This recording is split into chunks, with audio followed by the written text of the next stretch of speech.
What is up, comic fans? Welcome to the Legion of Comics. It's Sunday night. That means this is at week's end. We're about to take a spoiler-filled look back at this week in comics and more. But before we do any of that, check this out.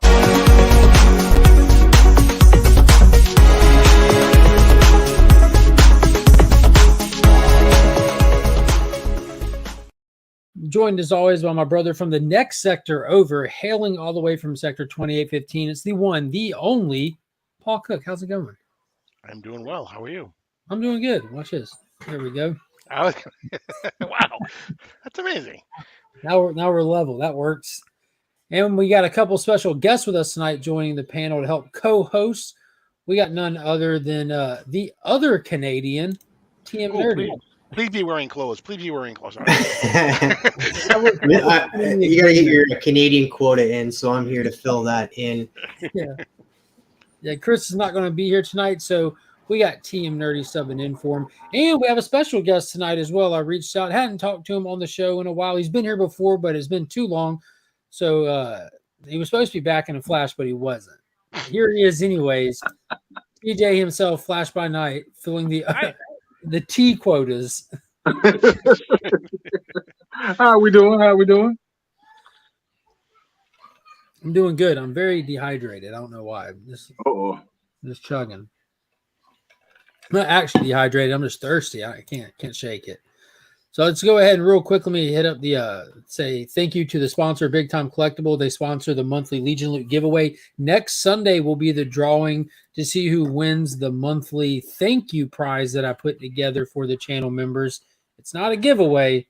It's a thank you prize. Monthly thank you prize for the channel members.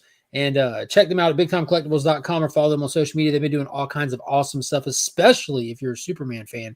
And if you need anything cleaner pressed, hit up Justin on Instagram. Links to the sponsor are in the description to all the videos.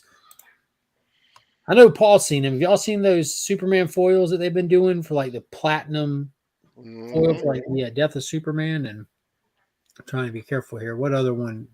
The regular, just classic S. That one. Yeah.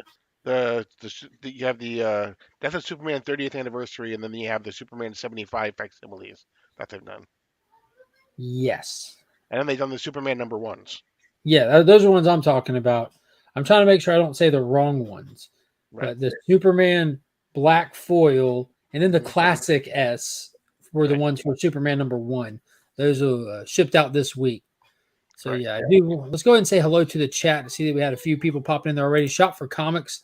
What is going on? Good evening. Comics by the Bay. Long time no see. Hello from downtown West Melbourne. That's very specific. Hello from everywhere else. Brian LCS is in the building. What is going on, Brian? Which reminds me, we're supposed to be telling everybody before voting starts, we're spreading the word, the cbcaward.org. Best thing you do, CBC Awards on Instagram. Go follow that page. It's the annual YouTube Community Awards that Brian puts together as a way of honoring and thanking and highlighting members of the community and having a good time in the process. So be sure to follow Brian LCS here on Instagram, as well as the CBC Awards program. We're trying to get the word out because Brian put up a great post. It was fantastic. And I shared it immediately when I saw it, but he made a comment that when it seems like when the whole thing starts, people don't really like to talk about it because like I myself, I think I feel kind of tacky, like trying to promote my channel to win an award because I don't think that's what they're there for me, at least. You know what I mean? I appreciate the nominations and all that, but I'm not fighting to win them kind of thing. I don't think that's what they're meant for. But so I think that was awesome that he kind of pointed that out because I never really thought about it like that. So I'm going to try to spread the word until it gets there, and then I'll probably be going ghost at that point. Unless I don't get nominated, then I'll just share the hell out of it. And there's no stopping you. Yeah. I don't know. I just feel tacky. Like, I get it. There's other people with like that might have smaller subscriber counts in the same category as me. And what that does, I'd rather campaign for them. What is going on? E-Man, he just posted a really cool video just a little bit ago. He got a custom lightsaber. I need to go check that out. Chip Getler is in the building. Hello, Chip. You know I love you. Yeah. Chip Getler's the best. I have this thing just sitting here in my window that he sent me. You won't be able to tell it from here, but it has to be backlit. but it's like a 3D printed photo that I put up on Instagram of Pops, my wife, Monkey, Finn, and me from Halloween when me, Pops, and Finn were all the different Green Lanterns. So it sits Nice. in the window when it's daytime. Yeah. Oh, Baby Yoda. It's awesome seeing Chip in the building. Digger Jim, what is going on? Paul, Jim, Wednesday. Yes, Wednesday, 9:30. It will be Mark, myself, Mr. Digger Jim, and Beckerman for Guess That Key this week. Yeah, bring in the heat. We're going to bring the heat. It's going to be a fun show. Is this the first time Jim being on? No, I had both of the Norris brothers on one time. That's the It one was where I just fell me. asleep early, isn't it? Yeah, yep. Oh, man. It's the only one you haven't been on. Yeah, I can't believe I missed that. Some days it's just I'm tired. I didn't even mean to. I think I fell asleep on the couch fully dressed in my work clothes that day. I remember that. DJ Lynch, what is going on? Yeah, I'm looking forward to Wednesday. Wednesdays are always fun. Hello, Dr. Von Hoot, all the way from the Spiral Dimension. Good evening to you as well. A Chip Gettler sighting indeed. Let's go, Legionnaires. Hello, Pop. Taylor Winters in the building. What is going on, my friend? I want to pop my wife's back real quick, and then I'll be right back. Sorry. Okay. They forgive you, I promise. I guess I'll say hi to Taylor Winder. That was a lot of pops. Yeah. It's real bad. It's real tense. You I should feel it. you should probably lay down. Yeah, sometimes. Christian Howell, what is going on? That's one of my employees at work. What's going on, Christian? Hope you're doing good. Christian, you were gifted a membership earlier this week. I know you were a member You won't even already. give But, me a membership. well, if you get on the stream, you can gift people memberships. Like it's just built into YouTube kind of thing. Like you can gift people memberships. You also told me not to pay for one because it comes out. Yeah, like that's just like me just paying for one. I mean, you can get a membership. It'd be cool. Just do the lower tier. The bronze page, what is going on? Hello to you. Hello. Couching and Slouching, a new channel here on YouTube. I've been following him. He's been posting a lot of cool stuff. Make sure y'all check his channel out. Brand new to YouTube. Kyle, what is going on? Phil, how are you doing tonight? Iggy is in the building. Hello. Listening while I work. Ship the books, Iggy. Ship the books. Pop, lock, and drop it. I did. I do all three of those. All right, let's get into it. I said, hey, if I missed you, I'm sorry. I'm not actually sorry, but I apologize.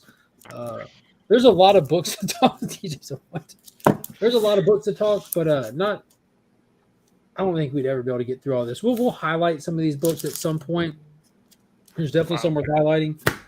But as usual, we'll just kind of start with some talking about news and stuff. We had a lot of pre-conversation before we started about Ant-Man. So I definitely want to touch on some of that, like TM's little theory that he had and TJ's theory as well. That was a pretty cool little one that you mentioned, but it kind of pairs with something I had written down that we did see the second week of the Ant-Man sales at the theater. And we had talked about this previously on the channel, wondering if this movie will have any staying power at the box office or if we'll see like the normal MCU trend where they kind of front load at the box office and they fall off. Ant-Man in its second week saw the largest MCU drop off with 70% drop off at the box office. So it looks like this one's not going to have legs after all. I feel like wasn't there like an emergency happening in certain places in America? I'm not sure where, but there was like a stay-at-home alert for some areas, and that could have possibly been a reason why the decline in ticket sales. Well, yeah, I mean, if you're in the Los Angeles area, they've actually been having a blizzard warning in Los Angeles the past couple of days. So I think Ohio's not doing too hot either. Yeah, and it's moving across the country, but it's not. It definitely had the largest drop of any Marvel movie so far, but yeah. it's So supposed this to is be- what we're in right now. This is the third weekend. We won't have third weekend numbers till the next day or two. So this is reporting from like the beginning of last week. So I don't know when that blizzard hit, but it is kind of just normal. Like everyone kind of rushes out to see him, and I really think that Disney's shooting themselves in the foot with the fast turnaround of the streaming service. But needless to say, it was a problematic movie, but it was really fun. And TM has a post-credit theory here that he mentioned to me that I just want to throw it out there, see what other people might think that might keep up with this stuff as well. All right, it's a huge spoiler, so if you haven't watched the movie, just step out for a second, come back in like 5 minutes. Or just listen to it and weigh in on it. So at the end credit scene where all those Kangs are coming together, and I think it was Immortus who said he's dead, and they all come into there. They're all portaling into there. We all think it's the Kang that got taken down by Ant-Man in the Quantumania, in the Quantum Zone. But what if it was He Who Remains that is at the end of time? Like, he's literally at the end of time, and he gets killed by Sylvie. And then he says, "See you soon," and then everything starts to reboot. And that's when the branches start to break off. And that's when all of these Kangs are able to actually come and meet into a group and get together. That's my theory on it. It wasn't the Kang from the Ant-Man movie, because right after the other end credit scene is the one with Loki. So basically, the Council of Kang end credit scene, timeline-wise, comes at the end of the Loki show, and not necessarily at the end of the Ant-Man film. That's a pretty wild theory. It makes sense. It makes a lot of sense. It does, but then I go back to what we talked about last week, and that is, if I have to wait 3 or 4 more movies to find out what actually happened at the end of Ant-Man, then there's something wrong with Ant-Man still. Yeah. And with Loki at that point. Right, exactly. You know, it is a great theory. I think it would be great, but it's like, you know, that works a lot better, I think, in comics than it does in movies where you have months and months, you know, between things. But it could be. Who knows? Yeah. Yeah, TJ, did you watch Ant-Man? Did I watch Ant-Man? Yeah. Yeah. I think I agree that maybe having the payoff happen too far down the line is an issue. But we've got a whole lot of payoffs that are kind of sitting there, because I expected, again, spoiler warning, but I expected to have a confirmation that the 10 rings from Shang-Chi had something to do with Ant-Man. It may have, and it may have not, but we've got a little while longer to wait for that payoff. Whether that's a good idea or a bad idea, I guess is on the audience. But I don't know. I guess because it's a this is the second time around, and B, there are, at least up until now, a lot more condensed movies and shows and things like that that there's a whole lot of spinning plates that we're waiting on to see exactly what they mean. My wife watches all these movies with me. She enjoys keeping up with them. She's a more of a DC person, just like I am, even before me. You know, like before we were married and all that stuff. She was watching the DC stuff. You can come home from work and just find her watching the first Suicide Squad movie for the 50th time, just while she's doing stuff. You know, she just likes it more, but she still watches the Marvel stuff and gets invested in her own way in it. And we watched Shang-Chi and she really enjoyed it. And when we were watching Eternals, she kept waiting for them to make some kind of reference to the rings or something like that, because that would have, to her, made a lot of sense, like with the technology in them. And then, you know, and then when we were watching Ant-Man and he fires up his little machine in the quantum realm, and, you know, it has rings moving around it when his whole base, like, is this going to be it? Is this the rings payoff finally? Because, you know, we got the whole little stinger at the end of Shang-Chi when Wong came and was talking about, like, we're getting a strange signal from this or something like that. I don't remember exactly, but it's been so long now. They haven't called back to that or made heads or tails of that yet. So and they brought in both Bruce and Captain Marvel for that stinger. Mm-hmm. So it may be a cosmic thing. So we may have to wait until either Guardians, or may have to wait until the Avengers Kang Dynasty to find out. I don't know. But you also have at the end of and we may find this out sooner rather than later. But you had Kamala Khan's bands. We kind of don't have an answer for what her bands are actually doing in her show. Very true. C. Bizzle says, I remember Marvel said that their movies are going to be more quality instead of quantity. I wonder when that's going to start. And that was just within the past couple of weeks that Bob Iger did an interview where he acknowledged the drop in quality and said that we're going to slow these down. And then I saw today, I had a couple comments on one of my posts, people crediting that statement to Feige. I'm like, no, that was not Feige's the one that was just up on a stage announcing 24 projects for the next 4 years with a smile on his face. It's Bob Iger just came in. He's like, guys, we gotta slow. And it's not because I don't think he's worried about the quality of them either. This fast-paced release schedule is not seeing the proper returns, is what's happening. And I think they've already started because they've at least delayed, if not shelved, a couple of shows. And I believe the Marvels has gotten pushed back. I want to say the Marvels quietly pushed back. They didn't even announce it. They just released the poster image with the new date on the poster. That was the official way of announcing it getting pushed back. Right. Which is you do what you want to do, what you have to do, whatever. But I think that's the way to kind of slide it in there and not cause too much commotion. Just slide it on in that we're slowing down a little bit, and which I guess is good if they need to slow down to A, get the quality up, and B, not burn out so many people. Do you guys think that Kang is even going to play a part in any portion of Guardians of the Galaxy, or is it going to be its own set-alone movie? If I had to guess, I would say I think it'll be separate. I don't think we'll see Kang in Guardians of the Galaxy. Yeah, so Guardians Volume 3 was written and made a long time ago. Not like filmed and finished, but Guardians of the Galaxy was that movie. What we're going to see was written in stone and ready to fire off a long time ago as part of James Gunn. So anything Guardians that has to do with the overlapping MCU is just going to be that second post-credit stinger, that first post-credit stinger. There'll probably be one that ties into the movie or either ties into something else than the Kang one. Which do you remember how they used to do it with Phase 1? You would get a stinger that calls back to the movie, and then the Thanos stinger. With Avengers, they were all sitting at shawarma eating dinner after the battle in their gear. Then you have the Thanos stinger. And or was it the reverse? I feel like the first one is like the overarching story, and then the second one is the stinger for the movie. And then was it in Civil War? Which one was it where you finally see you just see the gauntlet for the first time, and you don't even see Thanos' whole body. You just see his chest walk up and say, "I'll do it myself," and he just grabs the gauntlet. And after Age of Ultron, I think that is.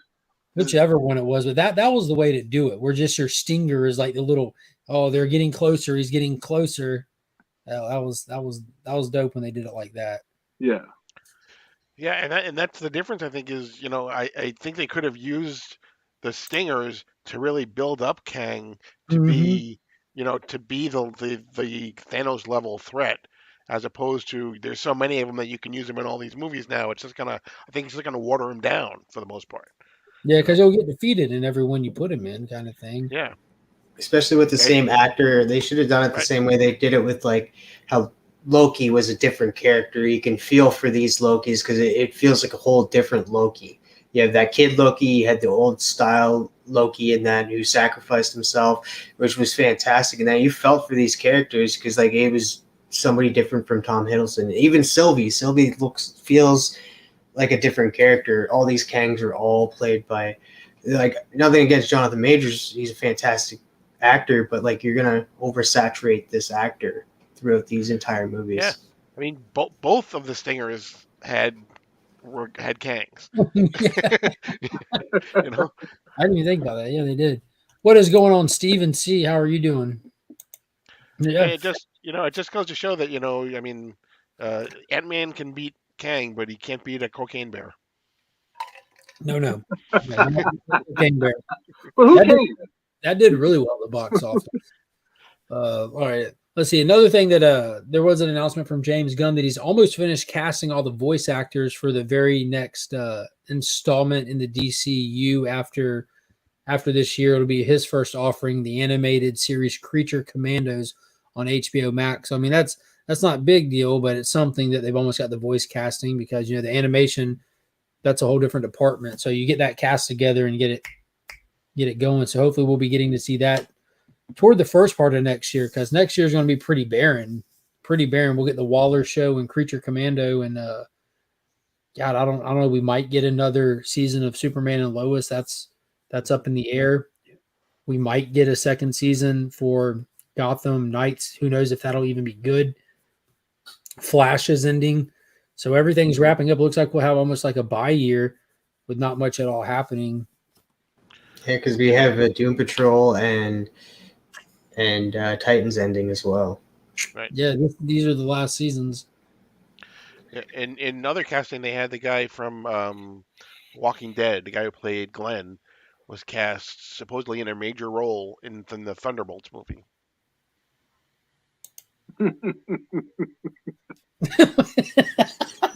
are you laughing? The fart cloud? The fart cloud, yeah. The first guy, yeah. I thought you were laughing about the Thunderbolts movie. And they also announced that the Dead Boy Detectives, which was supposed to be on HBO Max, is now moving to Netflix. Yeah. Travis, I can take that because like the Sandman is on Netflix and that, and there's a potential now that they can cross over. Mhm. So I'm excited for that because the Dead Boy Detectives were introduced in the Sandman. yeah, that's its own little universe, not inside of DC's main continuity line. So they're probably going to get this season out, can it, and be done with it before we even get into the DCU, is what I would guess. And if they do anything beyond that, at least we know they have that Elseworld brand that they're going to start slapping on stuff. Another big thing that we saw was the test screenings for Aquaman, The Lost Kingdom are trash. Absolute trash. That does not bode well for the Aquaman movie. I'm big excited for it, even after hearing that. I'm assuming they're going to go in and do reshoots or retooling. That kind of stuff never works. You might be able to correct some things or this or that, but you can't. I mean, you can't polish a turd. I wonder how much You can, but how not much for of that very long. is the same creative team on the second Aquaman movie. Yeah, James Wan's on it, but I think that Jason Momoa had a bigger hand in the like the writing on this one. Is that right, or is that am I just I was imagining that? And then there was the whole thing where supposedly Ben Affleck was seen on the set, but then he's not really in it, or he was in it, but they cut him. It was like there was a whole bunch of stuff going on. Yeah, I think that it might be suffering from like these last minute changes they're trying to do to get everything to line up for where they're going. Also, I've heard some of the drawback is because of Amber, Aquaman's life mate, which yeah, Amber who Heard. knows? Yeah, She still has approximately 20 minutes of screen time. People were sitting there timing it, so that lets you know like they weren't really watching watch the movie. You ain't gotta like her. You ain't gotta hate her. I mean, you do what you want to do. But if you're sitting there timing her time on the screen during a test screening, like why aren't you watching the movie? Why don't you screen the movie? But it's also reported one day ago by the Direct that Aquaman 2 is reportedly undergoing drastic story changes in post production. The only thing that I know about the story is from the little bit of interviews that Jason Momoa has done. That he says is dealing heavily with climate change and preserving the oceans and stuff. So obviously that's kind of Aquaman's thing. But I mean, if they go too heavy into that narrative, they have to be careful. Like it's a Superman 4. Yeah. yeah. You gotta balance that kind of thing, especially in this particular genre. You still have to. You can't have a climate change documentary. I heard somebody tell me one time that they didn't like the first Aquaman because it was too woke. I'm like, too woke? He's like, yeah, the whole mad about polluting the oceans and throwing all the trash back on shore. I'm like, bro, that was one straight from the comics, and two, we've been told not to pollute since we were little kids. I don't think that's how is that turned into an agenda? I feel like it's probably not a stretch from what we've actually done to the oceans. I don't know if you don't want to hear certain things, but I feel like we've probably not kept the oceans as clean as we could in real life. There's a huge island of plastic and trash. Yeah, in the middle of the Pacific Ocean. But do not have Aquaman referencing. No. Yeah, don't let him talk about it. No. But if that's like 75-80% of a movie, I can see where okay, we get it. Mhm. Yeah, there's a difference between referencing it in context to the movie world that you're watching versus making context to the real world around us. I think people miss that when they're writing fiction. It's okay to do metaphors and lean into real world stuff, but it has to exist inside of your fictional world in that context. You don't just pull it straight from our world into it. I don't know. It just seems so obvious, but a lot of these writers these days don't get that. Let's see. Any thoughts on the production for the Image Comics Witches show? I'm out of the loop on this one. Any of y'all got that? I know that they are doing one, and I did read Witches. It was very good, I thought, but I don't really haven't heard any other than the initial thing that they were making it. So I can recycle. I was hoping the trench would be in it and be cool. They were cool in the first one. I mean, there was at one time the idea of a Trench movie, I'm in the minority of people who likes when you make these C/D list idea movies.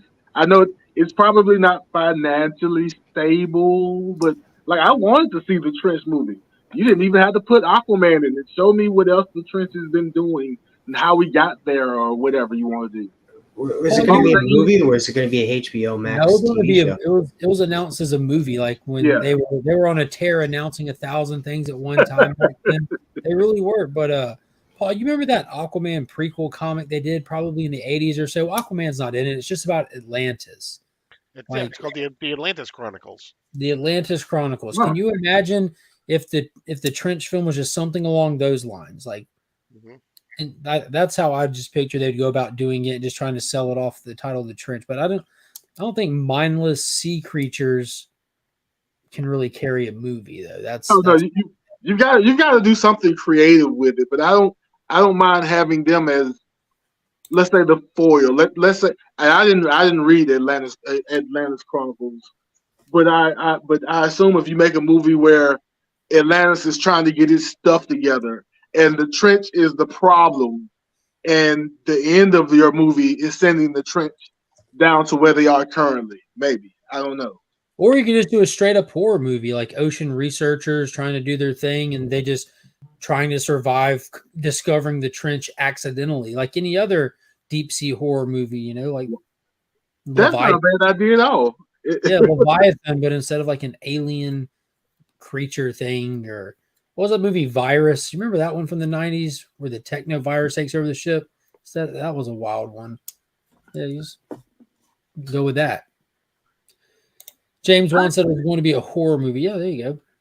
I actually like that. Don't even make it a comic book movie at all. Make it a horror movie with these characters, with this property. So that's a lot of bad news for movies that we've been talking for a while. Let's switch over to some good news. So it was announced this past week that The Flash is going to have a super, super advanced screening coming up. God, next month I think it is, isn't it? Cinecon? I think wasn't it April? They said, yeah, next month. We'll go with April. So Cinecon. Mhm. 2022, months ahead of the worldwide release for Flash. Warner Brothers said they're going to show this thing off for the first public screening. That is the true testament to confidence in a movie right there. You're going to let hundreds of people watch your movie with no kind of embargo on what they can say, what they can do online. Like, they could go and ruin this movie, but they believe in this movie so much that they want them to go watch it and run their mouth. Right. That's And balls. That is balls. The movie itself. One reason why they're able to do that.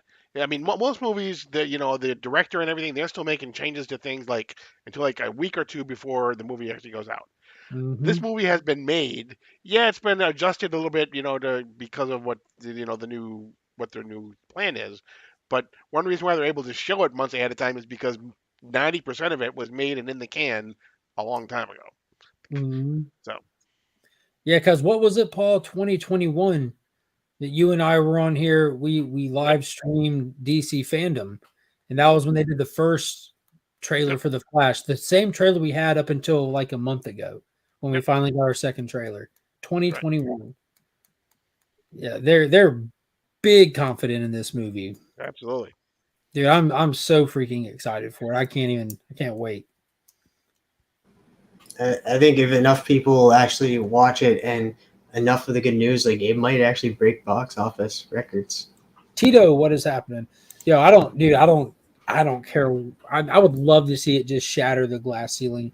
But the only thing that I care about is people walk out of it and say that when that first person says, okay, that was badass. I thought it was going to be trash, blah, blah, blah. That was badass. And like, that's all. Yeah, exactly. I mean, it would be wonderful if I did that too. But my big thing is I just wanted to make enough money that they continue to make more. Whatever that number is, Yeah, whatever number just needs to make to justify the Waller TV show, which is the next project they need to fund. Right. Well, if I can have my wish, I want. And the Flash isn't like some 10th, 11th most popular character in DC. But if the Flash movie can do what Iron Man did for the character of Iron Man in the public eye, I would love that. Now I don't know if like Ezra Miller's face being the face. I don't know what that does, but I would love for like people already watched the Flash show, but I would like for the Flash to be this kind of top level, more respected character coming out of the Flash movie than before he went in. Yeah, that's sad because that's what happens to a lot of these characters. They get to move up on the notch, like they get to expand into the general public, and Ezra's really tainted that. Yeah, like it's really, really tainted. It's turned into a joke, and I don't think there's really any saving it. I mean, if this movie slaps, that'll be huge. But already I've seen most people online are just quick to baptize anything. And I'm not talking just like the general audience of the internet. They like to bash on stuff. But I've seen more people than average do the whole I don't like Ezra, but I'm interested to see this movie. We're going for Batman. We're going. Michael Keaton is the only reason we're going. Michael Keaton, don't get me. I'm going for Michael Keaton like that. I'm not seeing no Flash movie, and then the trailer dropped. Well, I'm going to go watch Michael Keaton. Okay. The story, it's going to look so good, and the story's going to be fan-freaking-tastic that everybody's going to overlook, and they'd be like, oh, Ezra was in it? I didn't even notice. Yeah. I like the Flash the whole time. There you go. I'm this huge Flash fan. Yeah. But that I mean, because it's supposedly the Black Flash, right? Or the Dark Flash, which is they're calling it, right? Which one? The one on the left there. No, that's Ezra in the Batman suit. The one with the blue lightning and the spray painted lightning bolt, that's Ezra in the repurposed Batman suit. Because I've been looking at some things online and some of the clips and everything, and there are some very interesting things that come through if you look at some of the film clips and some of the colors that they chose for certain characters and things like that maybe I'm trying to say something without really. You think that Ezra is going to turn into the Dark Flash that we know is going to be the big villain? Yes, but I think he's actually the Reverse Flash. Because if you watch some of the clips, the second Flash wears a sweatshirt that has yellow sleeves on it. And the gold headphones. And the gold headphones. TJ pointed that out. The gold headphones immediately set off my radar. Yep. And how could it not be Flashpoint? How could it be Flashpoint without the Reverse Flash? I know. Now maybe there is a dark Ezra Miller, but I want Reverse Flash to be somewhere in the background, pulling the strings and making sure that this Flash is a Dark Flash or whatever. I want the Reverse Flash to be somewhere puppeteering. Mm-hmm. They don't have to tell us who he is. They don't have to do anything. They can sneak him in the last 2 minutes. But I want some confirmation that Reverse Flash has been because in Flashpoint Paradox he doesn't show up until like the final 5 or 10 minutes or so to let you know exactly what's been happening. Right. Ezra don't. He's not. Yeah, Ezra and Robert Downey Jr. They got some similarities, but so vastly different stories. I'm with Tricky on that one. I don't know. Like Peter Safran still has that comment that lingers on the internet when he was asked in that press conference about Ezra's future, and he says that Ezra is committed to his recovery and getting better, and we'll just see where things are when we get to that point. You know, what I think I interpret that as is dude's fired, but we're not firing him until after this movie. I don't think that's written in stone, but that's got to be like that has to be the starting point for this whole thing. Like this movie is too good to scrap. It's too good to scrap. There's too much invested in it, not even financially, because this was one of those movies they could have just got taken the receipt and got their money back. Mhm. This was on the list of get your money back if you want it. They chose not to. You know, they chose to keep it. They chose to put more into it. They're like, dude, this needs to happen. And that's David Zaslav who called that shot. Day one, out of all 4 of the movies, this is the only one that he said was amazing. Like he said, Shazam's fine, Black Adam needs some work, Flash is amazing, and Aquaman's not to a point where we can even watch it yet at the time of everything. But he's like, Batgirl, that's gotta go. That's gotta go. And he said this week, actually, as part of the Warner Brother Discovery earnings call, he said that you probably will never see another direct to HBO Max movie. No. Right. Well, for the superhero stuff, like he says, Right. Warner Brothers, HBO will still make HBO Max movies because HBO's always made movies, but Warner Brothers makes blockbusters. Is his thing. We make films for the theater. Yes, sir. Right. He says that there's absolutely no return for them putting movies directly to HBO Max.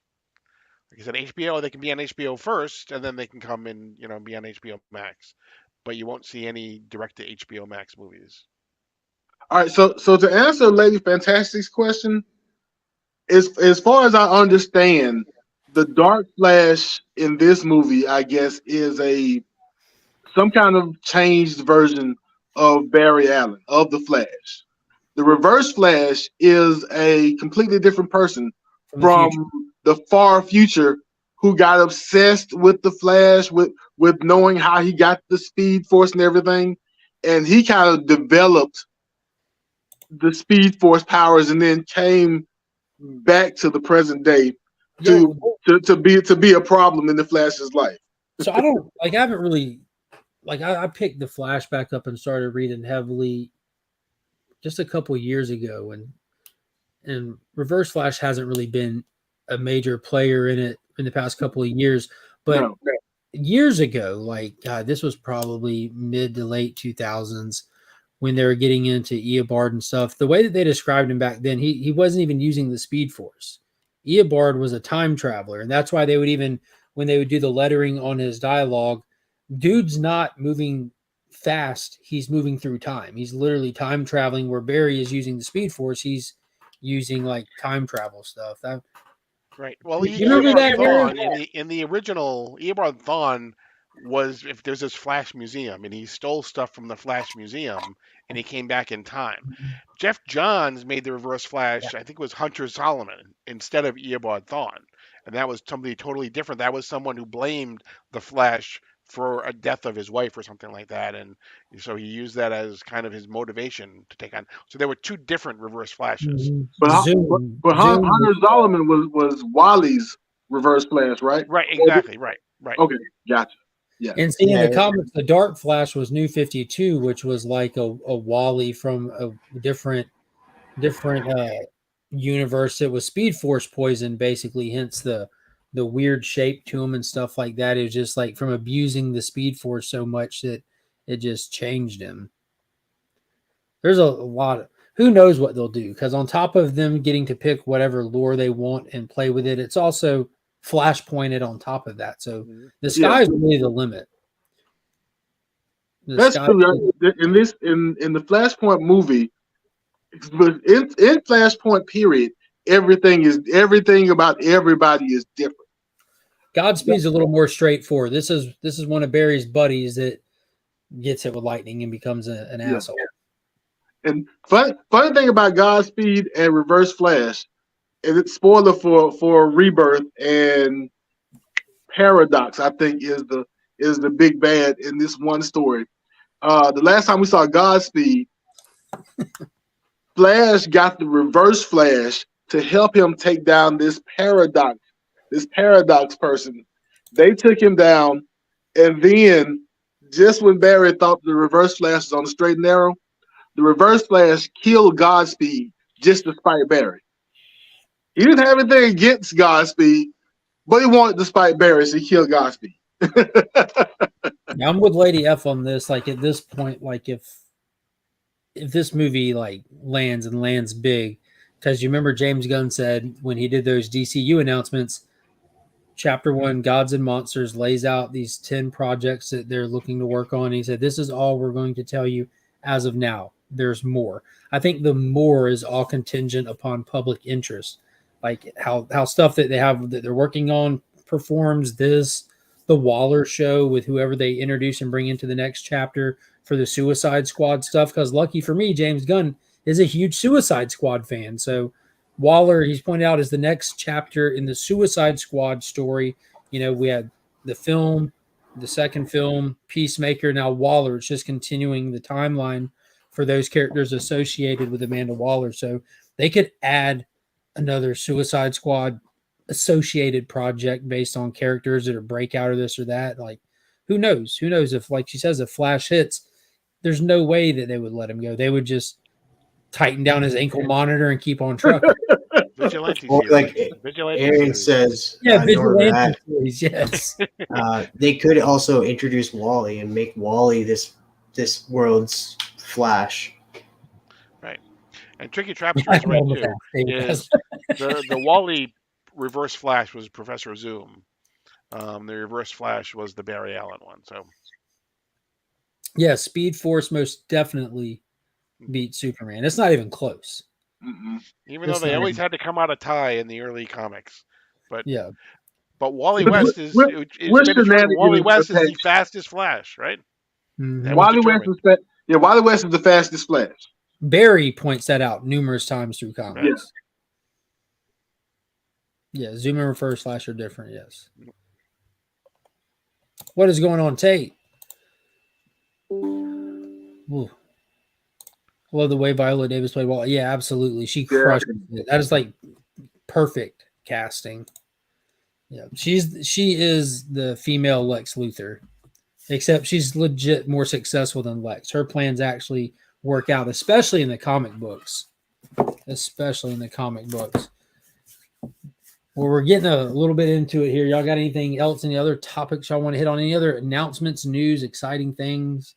No, I was going to say. Only had a few things written down. Did someone say comic books? Comic books. This was probably the biggest release week of the year. It was definitely the most exciting one that I've seen all year. I read this entire stack in a day. Like, read it the day that I picked it up. That never happens, but I want to go through these and just show off what all I picked up. So first off, there were a couple of facsimiles. That Amazing Spider-Man 129 facsimile came out. So this will be going into the giveaway box. And then Wiz Comics issue 2 got a facsimile, the first appearance of Captain Marvel. So PC in one of those and Legion looting the other one for a channel member prize down the road. They're not giveaways, they're prizes. Because YouTube. Specs, issue number 4. This series wrapped up from Boom Studios. It was a pretty decent read. Planet Hulk World Breaker, issue number 4. This is the last one I'm picking up, and I didn't even read past issue 1 because it's trash. TMNT Power Rangers crossover. This is the second time they've done it, and this is issue number 3. This is legit fun. Pure fan service if you're a Turtle fan, Power Ranger fan, but Punisher War Journal one-shot. New book from James Tynion called Blue Book. Very interesting. Junkyard Joe number 6. Fire. Everyone should be picking 5. Everyone should be picking this up. This is an amazing book. Break out your Kleenexes for the finale to Superman Space Age. Damn. Read of the Week goes to Deceased War of the Undead Gods number 6. Did not see that coming. Black Adam number 8 of 12. I haven't had a chance to read that one. I didn't even know that was in the stack. I thought I read them all. Black Adam number 8. Put that one over there. The 1 Minute War continues with The Flash. The finale to Lazarus Planet with the Omega issue. One Bad Day, Clayface. That one shocked me. Everyone's been talking about it. I hope you picked it up because Superman is back with an issue number 1 written by Joshua Williamson, who really made his way into everyone's hearts with his Flash run. But he's got potential to be DC's next Jeff Johns. I had to pick up that Riccardo Federici cover for it because it's just gorgeous. Got that 1 in 25 for Deceased. World's Finest issue number 12. So it was a big week. Definitely a big week. My wallet is mad at me for this week. So yeah, Exactly. absolutely. Paul, what all did you bring home this week? What is up, Cup? DC Universe, Lazarus Planet, Omega, the end of the Lazarus Planet story. Agreed. Deceased. Where were the dead gods? Definitely read of the week. Superman number 1. How can you mean you got Superman? You got Joshua Williamson, Jamal Campbell. Jeremy Adams continues to knock it out of the park with the Flash 1 Minute War. Clayface, the 1 minute, the One Bad Day. I got the 1 in 25. That's super appropriate cover too. That's awesome. Yeah. Yep. It's been one bad day, but so far there's been 2 good stories. Yeah. This is the second one. And we only have one more to go, correct? Just the Ra's al Ghul. Yep, Ra's al Ghul. Yep. I also picked up Blue Book. I really like this actually. Yeah, Oming. How do you say the artist? Michael von Oming. Yeah, who did like Powers and the World of Krypton story. Yeah, I love his art. World's Finest number 2. This is the B cover. Dave Johnson. Nice. Issue number 5. Junkyard Joe. Sure, gotta love this as well. Nightwing number 101. We start off with the Titans, and then I also did get this Wiz Comics number 2. I liked it. This guy might go places. Yeah, might go somewhere. Wonder if he'll keep his name. I doubt it. Doubt it. Yeah, you don't need this. And teaser, 1 week from Monday, there is a video on that character coming up. Who am I? Featuring that guy. Who knows who he is? He doesn't. But I go and discussing that. I'm having fun doing these videos on Mondays now where I kind of talk a little bit comic history just on a random topic kind of thing. I did a Supergirl one last week kicking it off, which I was working on before the announcements, ironically. And that was fun because all these people are out there trying to sell this Superman Batman number 8 as the first appearance of Supergirl. And this or that's crazy. Crazy talk. But tomorrow there's a really fun video on the Charlton Comics characters that'll be dropping. Shazam is definitely not his name. But check out that video 1 week from tomorrow to figure out why. But y'all want to talk about any of these? Travis, did you read the Superman one? I love the Superman one. I would love to start. That's a big deal getting a Superman number 1. It's been a while. Did they gave Bendis a number 1 for it? I think that was the last time we had a number 1, isn't it? Yeah. So there's been 4, right? There's been the original, then there's the John Byrne one, and then Bendis, and then. So that's really not a lot, considering you get some titles get a number 1 every 3 months. Right, and then there's if you consider Superman Son of Kal-El as a number 1, but. No. Yeah. It's got the Son of Kal-El tagline to it. But yeah, Superman number 1, Jeremy Adams wrote it. Brand new title. This is kicking off the dawn of DC. This is the whole new imprint that they're doing where they're sure it's just a good jump on point for new readers. They're also trying to shift into whatever tone that they want their universe and their continuity to feel from this point forward. But why doesn't Travis ever talk? Yeah, he didn't bring much. I asked him, and he's just like, yeah, great. We're going to fish some stuff out of him. We're going to see X-Men get a number 1 every other week. Yeah, that's valid. They do. I think there's 13 running X-Men titles right now. Not all of them ongoing. I think some of them are meant to be minis, but there's always more than 10.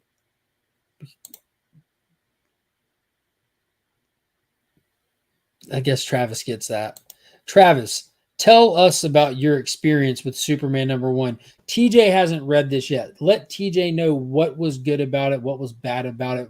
Should he pick it up? Sell TJ this book. So it's usually, well, you get the normal everyday Superman, Clark Kent in the day, but now Lois Lane is actually in charge of the Daily Planet, is actually Clark's boss, and that you see Clark just doing his everyday normal thing. But you'll actually hear, like, for a while, you hear kind of like Lex Luthor talking from jail. And like it sounds like he's speaking to Superman, speaking to Clark, and later on we find out that Clark is listening in on Lex, like because like as we all know, Clark has super hearing, and Lois kind of like says also that he's listening to Bruce. So I find that fascinating that he's always keeps an ear on Lex Luthor, and Lex Luthor is actually talking to him, knowing that he's talking to him from jail. I like that aspect of the whole story, that we have Lex Luthor talking to him the entire time and saying, like, I can figure out, like, you're going to take down this villain. I'll tell you how to take them down for good. And Clark is fighting with that voice in his head from Lex Luthor and saying, no, that's not how I'm doing things. And then takes down, who is it, Livewire? Mm-hmm. In this story. Mhm. I absolutely freaking loved it. And the art in this is unbelievably great. Unbelievably great. It really is. Paul, TJ hasn't read this book. Sell TJ this book. What did you get from it? For this alone, this double-page spread that has basically the history of Superman in the folds of his cape. It was just From just Krypton to incredible. present. Mhm. It basically returns, well, not returns, because I think Philip Kennedy Johnson's been doing it as well. But it basically, um, it tells you the best things about Superman. It tells you, why he does what he does, how he does what he does, and what it means that he does what he does. If that makes any sense to people, but um, we also are given a little tease as to what's coming up in the coming months. I think it's going to be Brainiac, if I'm not mistaken. Brainiac's over in action. Well, there is someone that looks to me again. It's on the very last page. It says continued in the dawn of DC. Mm-hmm. To me, it's someone who could very easily be Brainiac, but maybe it's a new villain as well. Mm.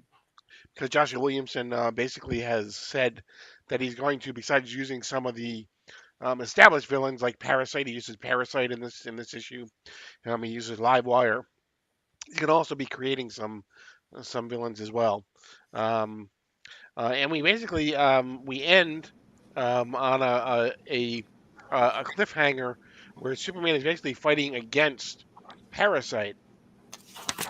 They basically overrun him, and then we see someone that looks, like Superman on a table that is being operated on.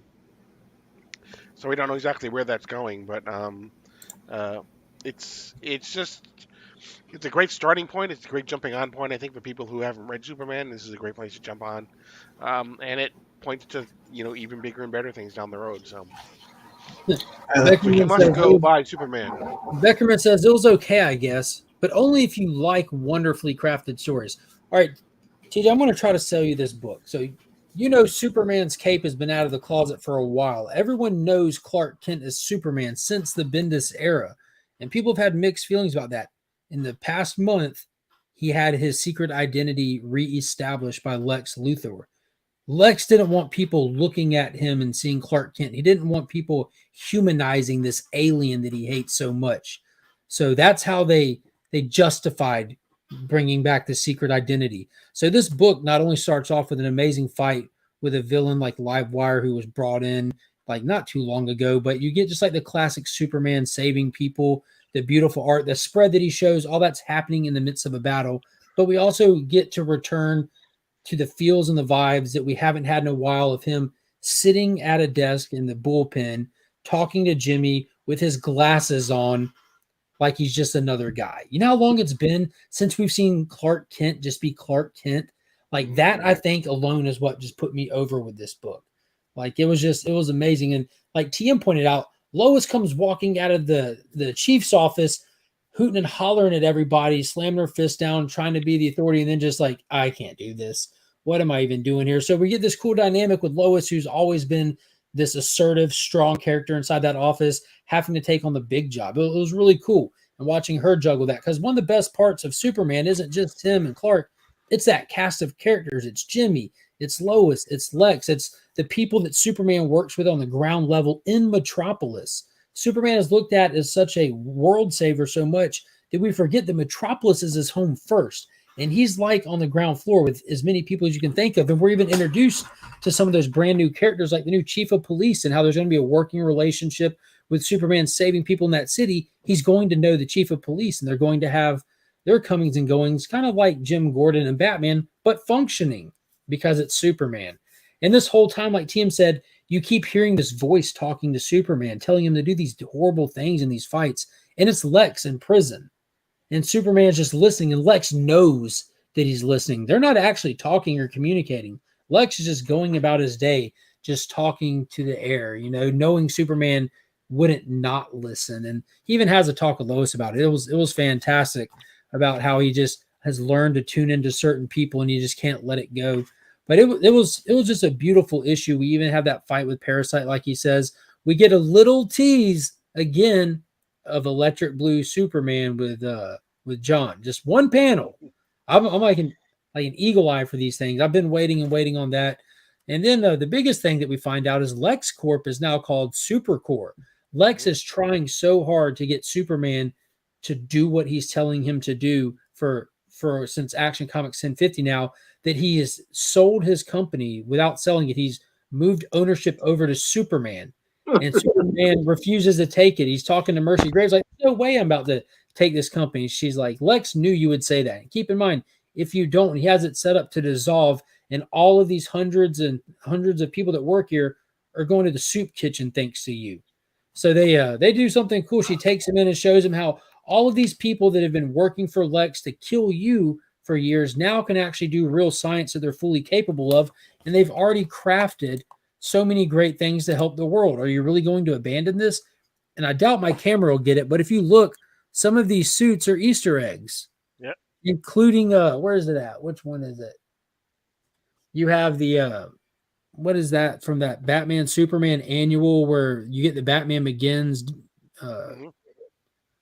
yeah, that suit. And then there's one from one of the action figure 2 packs. But there's like action figure Easter eggs in there, all kinds of stuff.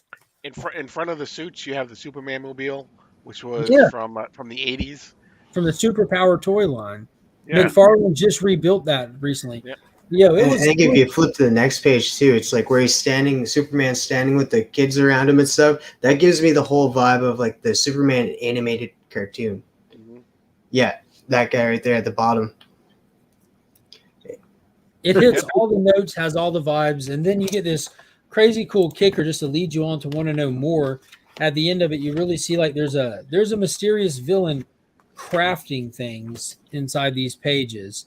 And we had Parasite in this issue, Livewire in this issue. If you look at the screen behind him, we have Silver Banshee on there. You have Lobo on there. So we're about to be getting a lot of guest appearances from Superman regulars. So it's going to be fun as all get out on that sense.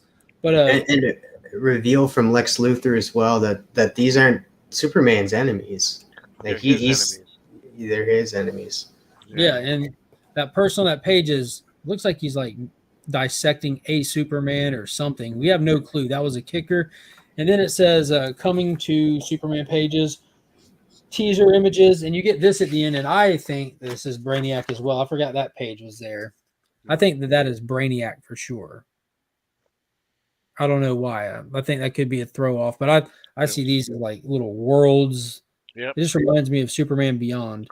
Yeah, I love. They were all the little things that you talked about too. Like, I love the fact that Livewire went on her rampage because she got canceled. She had her down off the internet. Yeah, exactly.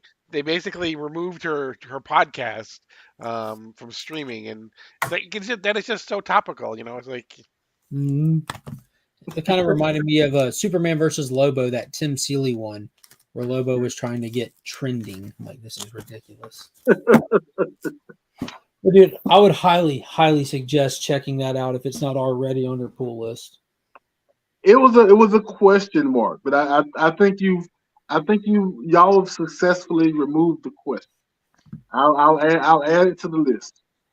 Yeah, Plus, Beck, I think this week coming up is really short for me anyway. But I'll add it to the list because I read the solicitation for issue number 2, and I kind of like they're introducing a new character in issue 2, and I kind of like her design, and so I'd already kind of leaned 60-40 pick up issue 1. So I've been swayed. yeah, Superman right now is a must. I can't stress that enough. They're just doing such big things. They're leaning into the character in a way that, like, they're trying to push Superman back to the front of their brand. And in order to do that, you have to write stories that people are going to talk about, get excited about. You have to put good writers on them. You have to put good artists on them. You have to put the quality back up there, because characters that have been around for so long, especially in a monthly title, just like with these movies, you can't expect every movie to be Infinity War. You know what I mean? But you have to have the quality there every time, and they're really pushing Superman hard since they put it in Philip Kennedy Johnson's hands. With him and Tom Taylor specifically, and it's paid off. Last year was definitely the year of Superman. There's no question about it. And this year's already shaping up to be the same thing. Esteban, my man, what is happening? What is up? What is up? Bone. I've been waiting for trade. Can continue to wait. Yeah, check it out when you get a chance. I'm definitely not waiting. That was a fun single issue read too. Some stuff reads better in trade. Some stuff, I mean, if you get I don't know if you're a digital reader, but the DC Universe Infinite, the Ultra membership, you have it in a month. The new Superman book has me excited. Yeah, it was awesome.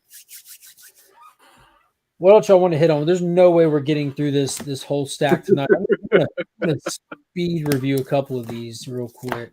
I like this. I like this sale flash on the book segment.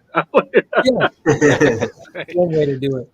Punisher War Journal is the third one shot that they've done in the midst of this current Punisher run.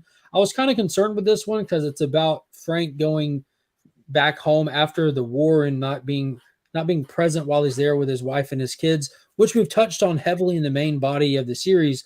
So I'm like, dude, I hope we're not just going to tread over the same territory. But they didn't. They did something fun, something exciting. It takes a little while. These are slightly larger size than the regular issues, but we get into a really cool story about even like the people in your sleepy little neighborhood it ain't always what it looks like there. And he gets into some shenanigans there. And we get a cameo from Kevin Nash's character from the Thomas Jane movie, which that was all like, yes, he's got the shirt. He's calls the Punisher silly little man at one point. They don't get into a fight or nothing, but they get a little mob interactions in the neighborhood, and Frank gets to do his thing. But man, I've been enjoying every issue with this new Punisher run, despite the skull being different. But, yeah, it's been good. It's been really good. TMNT Turtles. Casey Jones is the double agent. He's working with the bad guys to stay one step ahead of the bad guys. That Ranger X. That's the big mystery. Shredder fighting alongside the good guys to stop Rita because he wants to control the planet, not them. It's actually really fun. Dan Moore is on the interiors for it. If you're a Turtles fan or a Power Ranger fan, you'll definitely find value in that book. Unlike this book, there's zero value in it from cover to cover. So that was a speed review on that. Specs number 4. I know none of y'all are reading this. It was a 4-issue miniseries on Boom Studios by David M. Bower. Like, there's those crazy ads for stuff you can order in old comic books. I mean, off the wall stuff. Well, these specs were wishing specs that they turned out to be kind of magical. Think Wishmaster. You can wish, but it's going to get twisted. These two best friends wish away a bully and he vanishes. Then one of them gets blamed for his murder because he can't be found, and pretty much goes through a couple issues of them trying to prove he's innocent by running from the law. And it kind of doesn't really go in the direction you think it goes. It just kind of goes flat. Just, I've been reading specs. I read 1 through 3, and yeah, I was really interested in how 4 would wrap up. I'll pick up 4 yeah. when I pick You're up with the me. rest of my back issues. Let me know what you think, because they kind of like, I feel like they kind of abandoned the story just to tell. It's almost like they decided to do something different with the last issue. Instead of like telling the story of them as a kid, it pretty much just jumps forward in the future Oh, okay. to. I'm like, why did we just do that? Like, why didn't we just go in on the, because you read issue 3, how like the one kid goes into the glasses and sees like the dead prom date and all the people that had the glasses before him, and you get the supernatural element to him. We leave all that there. Never address it again. That's a weird way to unless they plan on doing something else. That's a weird way to close this story out, I think. I would say, well, well, I mean, it's a spoiler show. I don't know how much you really care, but they throw the glasses over a bridge into the river just because you can't destroy them. So they throw them over the bridge to a river, and we see where they go next. Hundreds of years later, they pop out, and someone else finds them hundreds of years in the future. So Okay. it kind of fell flat in that 4th issue. Now, I know y'all are reading this. Y'all want to talk a little Junkyard Joe? Paul? Sure. Jeff Johns, Gary Frank, the unnamed universe that they're building over at Image Comics. This is the 2nd series that they've done. We had Geiger, now Junkyard Joe. And this is not issue 6. This is issue 5. Correct. Basically, it picks up exactly where we ended the last issue, with this group that is searching for Junkyard Joe, basically finding the children of Joe's neighbors, Muddy Davis's neighbors, basically, and looking for him. Meanwhile, Muddy has brought Joe downtown to the Veteran Center.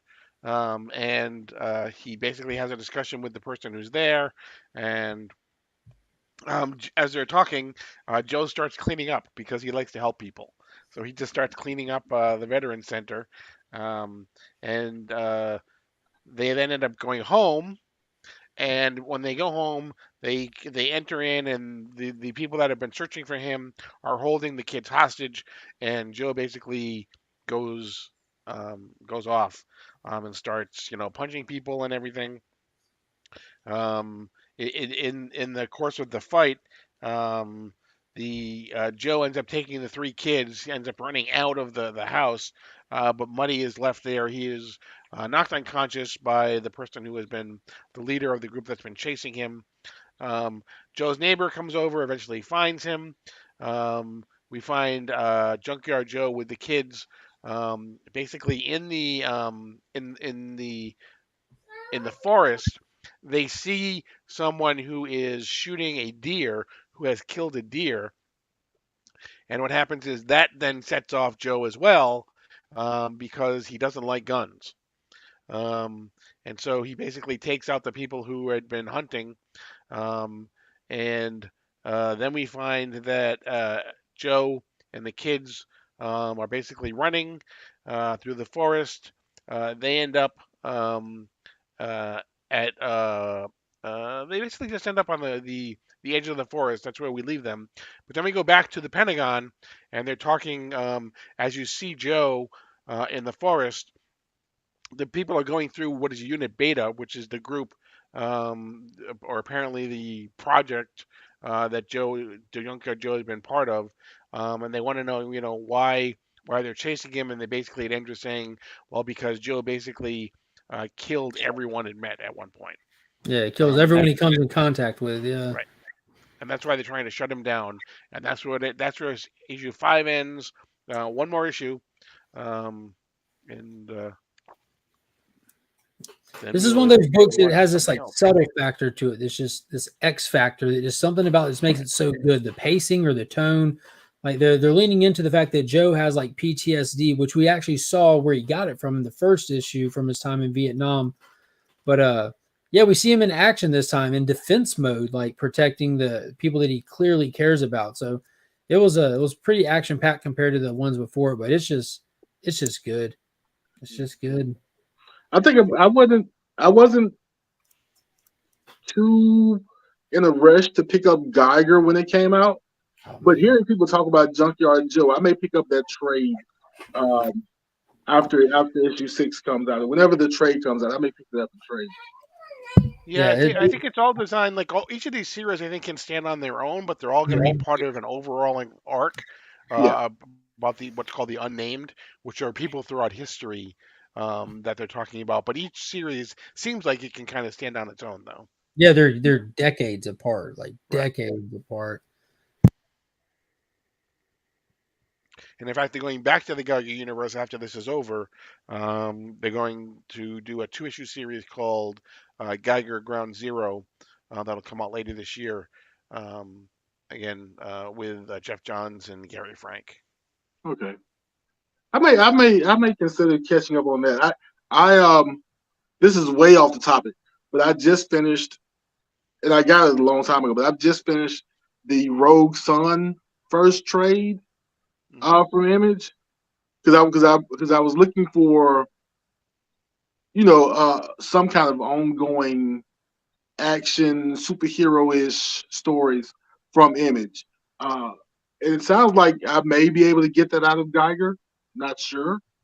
Hmm. Volume two's coming as well for Geiger. There's more coming for Geiger. There's Yeah, supposed to be like a red coat coming and like the first ghost or something like that. There's a lot coming from the unnamed universe. I like the fact that they're not rolling it out all at once. It's just one series at a time as well. the first Ghost. Yeah, it could be in the back of it. It tells you all like the different. So the whole concept to the unnamed universe is there's been like this silent war that's raged for hundreds of years. Like it's pretty much like the classic battle of good versus evil, and whenever evil arises, unnamed heroes have risen to the Oh, occasion. they made And an actual timeline. That is so fun. the actual timeline closest to Joe, it says Geiger walks across the scorched earth or whatever, and it has 2050 Geiger crosses America. The first ghost captured on film in 2025, and Oh, the unknown war erupts in 2030. Like that's when the world gets scorched. American Widow X has her revenge in 1997. American Widow X. Yeah, Joe comes online in 1972. 1944, The Monster is made. 1864, The Northerner begins his hunt. And the earliest one is 1776, Redcoat becomes immortal, which we saw Redcoat's first appearance and first Yep. little story in the Geiger 80-page giant. So it's Mhm. cool like how they have all these like these people are like anomalies for their time. And when something occurred, they happen to be there to push back. It's such a cool concept, and it's Jeff Johns and Gary Frank doing the whole thing. That's like my comic book dream team right there. Like that's just because That Jeff Johns and artists you can't mention anymore is no longer a thing. like that's really interesting though. Having building like a You get universe, you, but you're building the universe with characters in different time periods. And then I assume at some point in time there's an incident that brings everyone to the forefront, but everyone has their own time period, so they're not on top of each other and yeah. kind of moving in on each other's space in the story because they have their own time period for their stories. And I what's like pretty cool is Junkyard Joe's first appearance is Geiger #5. The Yeah. very last page of Geiger #5, Geiger's doing his big fight, and the people in almost like a Mad Max society in Vegas, like a piece of Vegas that's just held up and is habitable. He's fighting off from people from what was happening in the story there, and they turn on this robot that they happened to have found and held on to for years, and it was the Junkyard Joe robot. So the final battle that Geiger has is against their muscle, which was this mindless robot they had. So that's where you first saw Junkyard Joe was in the finale of that, but you're getting his actual time of his life in his book. It's super cool. It's very well structured. It's almost like Jeff Johns knows how to write comics or something. Almost. So you can assume maybe in issue number 6 it might not go well for him Mm-mm. because I'm not you assuming Because you're saying that right now you have this kind of compassionate robot who was in Vietnam, but now in present day is like I said, being compassionate, being thoughtful, being helpful. But by the time you see him in Geiger, he's like this mindless robot to be used as a weapon. So something I assume happens either in issue 6 or in some story down the road. Well, That's unfortunate for him. My thought was knowing from reading them and having the timeline that the bombs dropped in 2030. Like knowing what you know about Geiger, know what you know about Junkyard Joe, if he is functioning and operational and witnesses that, he's done. Like that, him seeing that happen, he would just auto shut off. He would self eject because and you'd have to read issue 1 of Junkyard Joe because the whole thing takes place in present time.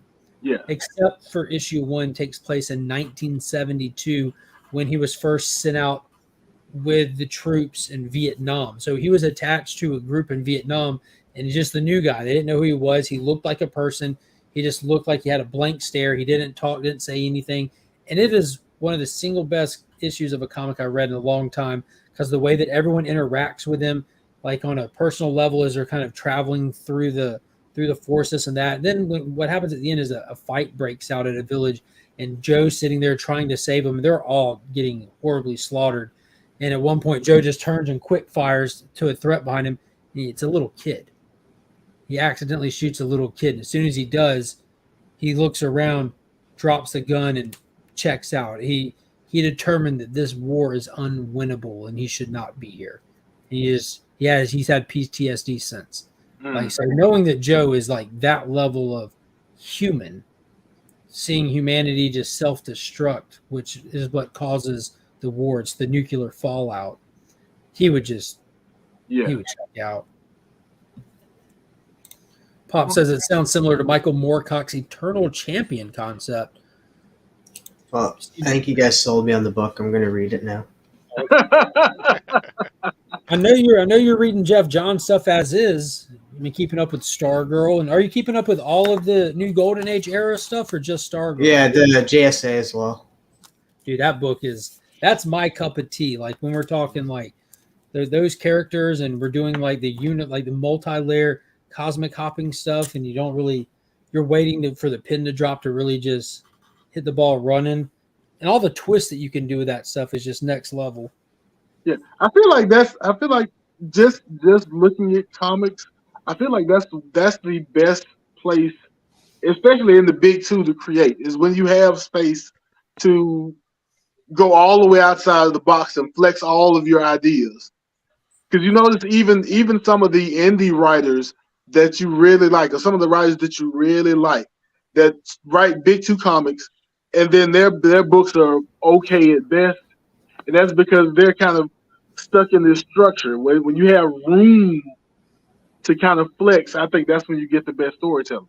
Yeah, and he's smart because what he's doing with the new Golden Age stuff is he's calling back to his bodies of work in the last, like 5 to 8 years kind of thing, from Doomsday Clock references to the Stargirl references to the Flashpoint stuff. So even longer than that. So Doomsday Clock, Flashpoint Beyond, a little bit of dash of Watchmen because Doomsday Clock is involved, and he's tying it all in. He's addressing his body of work because DC has had an intentionally loose continuity since the New 52 era, and it gets a little convoluted for some people, but one thing you're able to do is just draw lines to whatever you want. He's very specific about referencing his own stuff. So if you've read those books, like his moments, like his pop moments, they pop really freaking hard. Like you're just like, they did not just do that. You know, they did the way that they call back to things. It's impressive. It is super impressive. When does the next JSA come out? It was supposed to be this month. I think it got pushed back, which is it's Jeff Johns. Because we love. If Ryan was here, he would say disclaimer, because all Jeff Johns books come with a disclaimer with their release dates. Right. Jeff Johns has always been great to me. He's one of the top 10s all-time comic book writers, 100%. and 10% agree. For me, he's easily in my top 5. That's really. Have a good night, Kyle. Jeff Johns is such an amazing writer. One of the reasons why the New 52 wasn't bad to me. Yeah, he really is. New 52 didn't have any individual writer issues. They had some structure issues. Here we go. Yeah, there you go. His first, it says here, it's his first professional work done. Mm-hmm. Wow. So I I think love I me saw some that Star on Trek. there on the Guess That Key episodes. Maybe. Nobody got it though. Exactly. Exactly. It was so obvious. What year did that come out? What year was that? 99, I think. Okay. Yeah, 99. Yeah, that's Jeff Johns' favorite character right there. There's a Named look up, after his sister.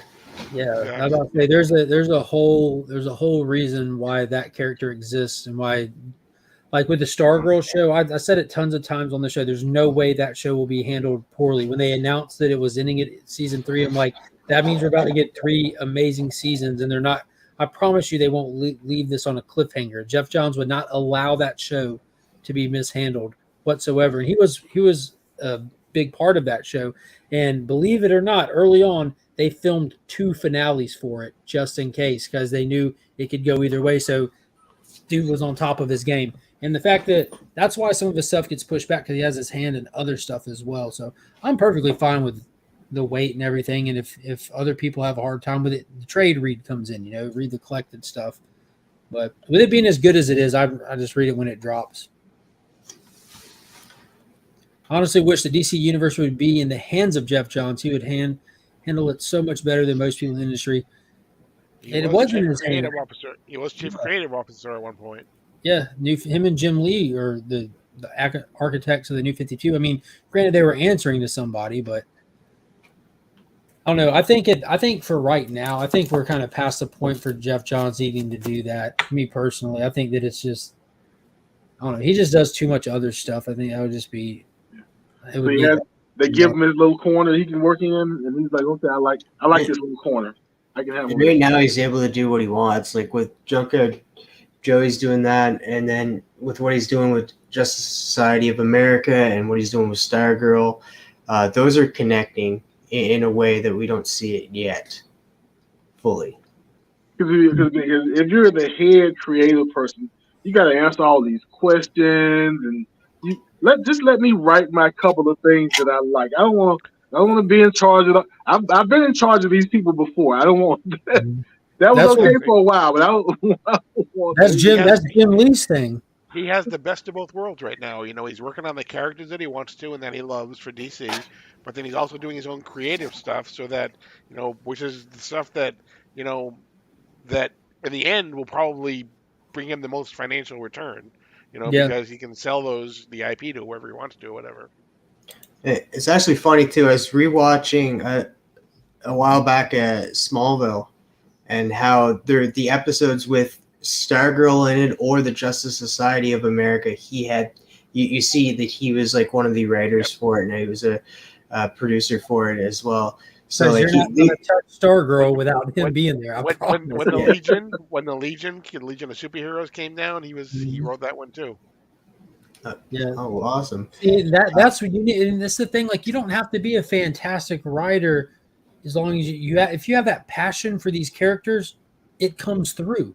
It comes through. Like the job will get done with the team you're on if you're there with that passion. That's just what matters. I'm trying to remember the name of what was it, Justice for All or something like that? The name of the Justice Society episode or something like that. That sounds familiar.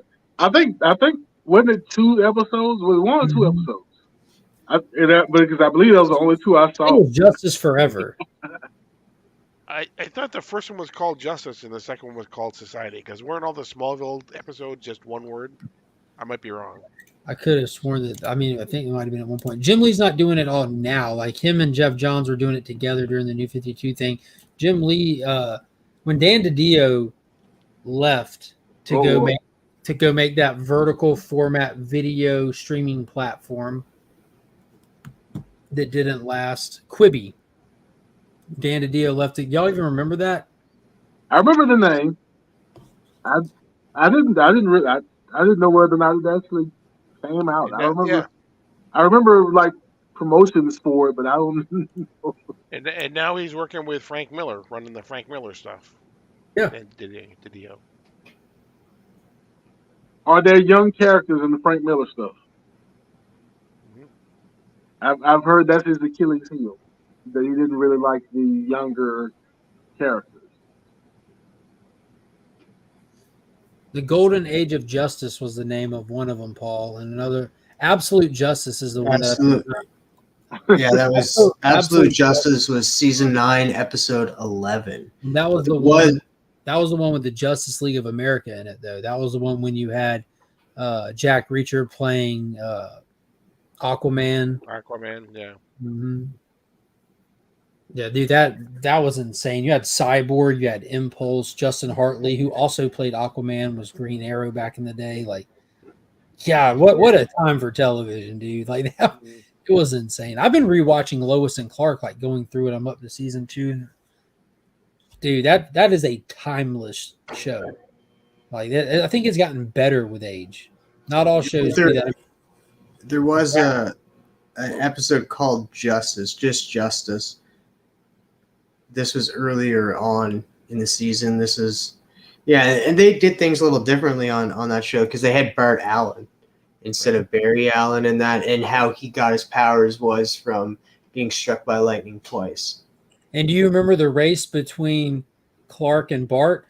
They're racing and running, and Clark feels like he's doing something. He makes a comment. I don't remember what it was, or even if he said anything, and Bart's running, he finally looks at him and just smiles.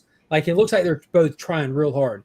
And he looks at Clark and just smiles and turns around and runs backwards for a minute and just grins at him. Then he's gone. Like you never had a chance to begin with.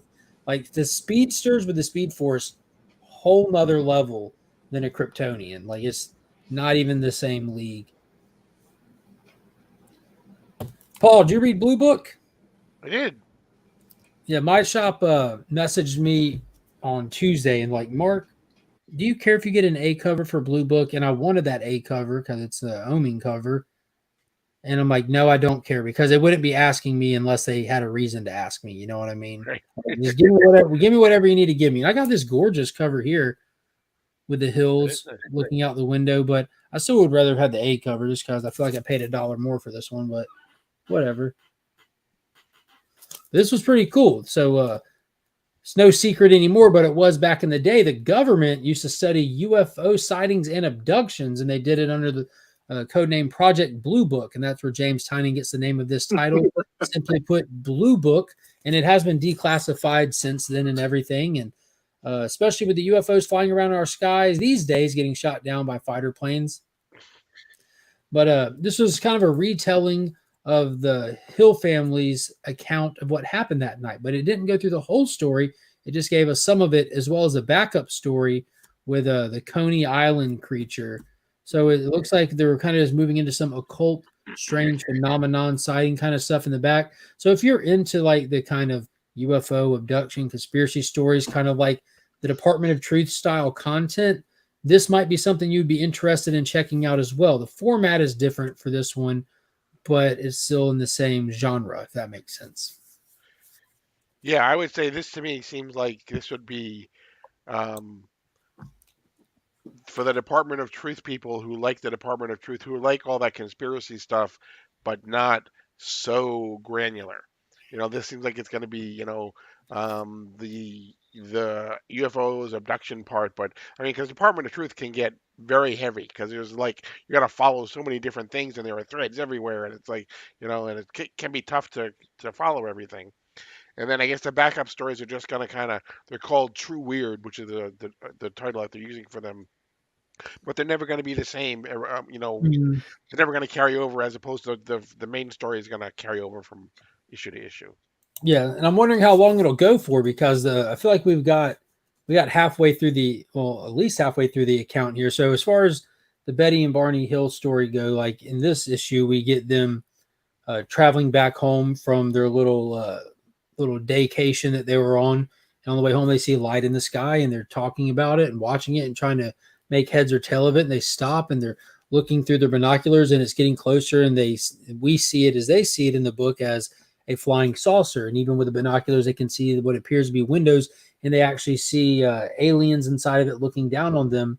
And it kind of leaves us hanging, wondering what's going to happen next. Are they going to get abducted? Are they going to run for their life?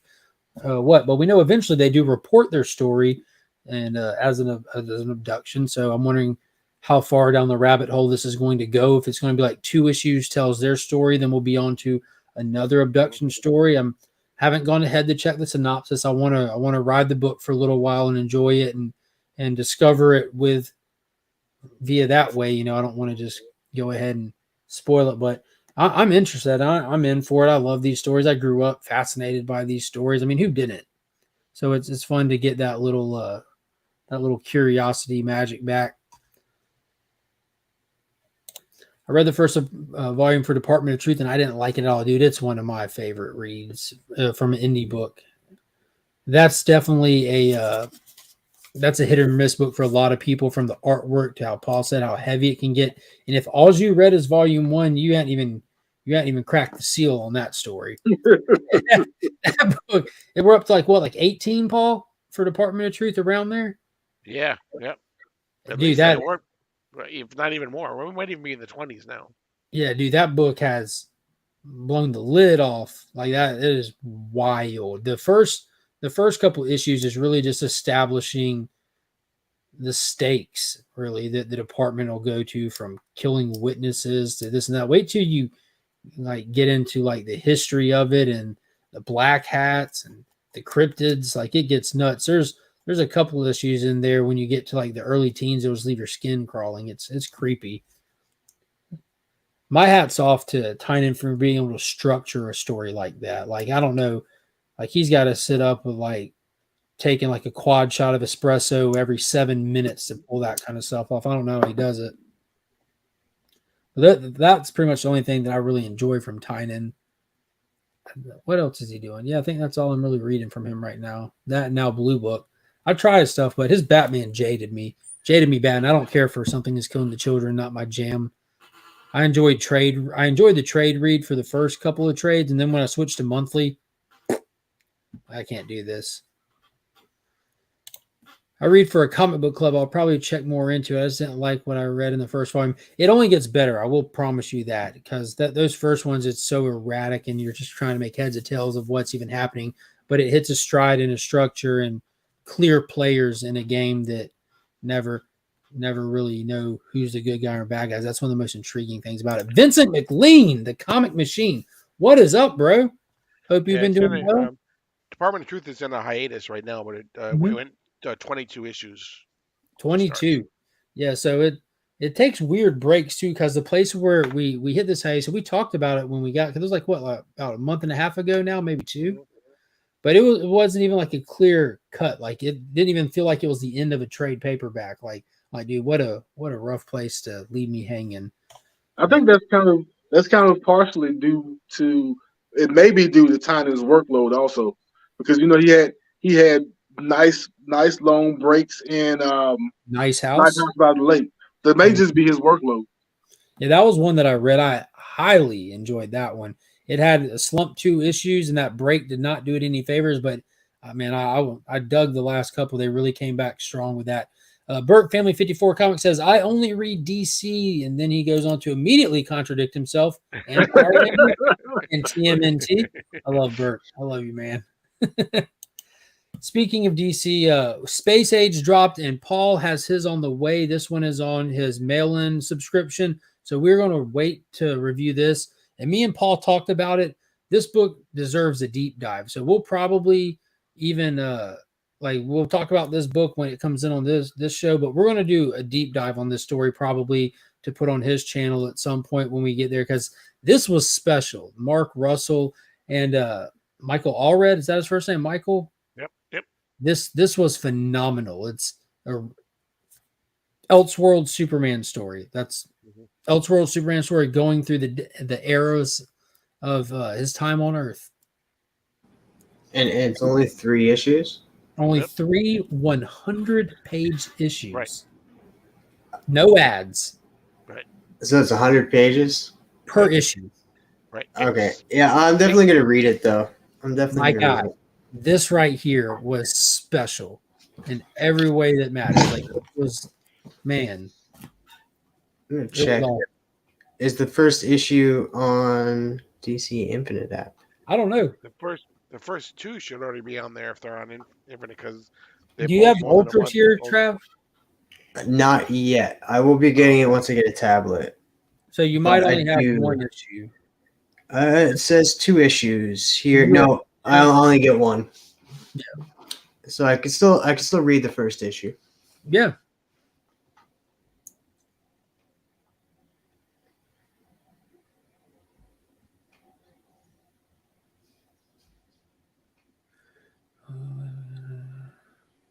Let's all take a moment. Yeah, I had a beep. Vincent says the only thing that matters is Constantine 2. Everything else is useless. It looks like that Constantine 2 is in limbo if he's talking about the Keanu Reeves movie, but who knows what can happen. Nothing is set in stone really. I know Keanu is definitely down for it. I'm definitely down for it. That would be dope. Flash 793, the 1 minute war. Kicks off in big way in this issue. We had the Flash family taking the assault to the Fraction. They devise a plan and they decide that we have an idea of their technology. They're harnessing Speed Force with these devices. We're going to get inside their base and break their toys. And Wally's been working on this hot rod in his garage for some time now, and they decide to soup it up with some of the stolen tech that throws the Speed Force in it. They create some diversions, and he hauls tail in, and their plan goes good for a little while, but then they hit some major snags. It looks like all of them are under the knife right now in the middle of a battle. So we leave off with them in dire straits. Looking forward to see what Jeremy Adams does in the next issue. Nobody has handled the Flash family like Jeremy Adams in my lifetime.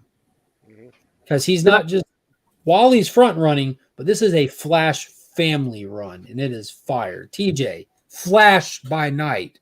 What do you think? I have not read it yet. I hadn't picked it up yet. I'm just saying the 1 minute war in But general. the 1 minute war overall, yes, yeah, I'm enjoying the 1 minute war. I really liked.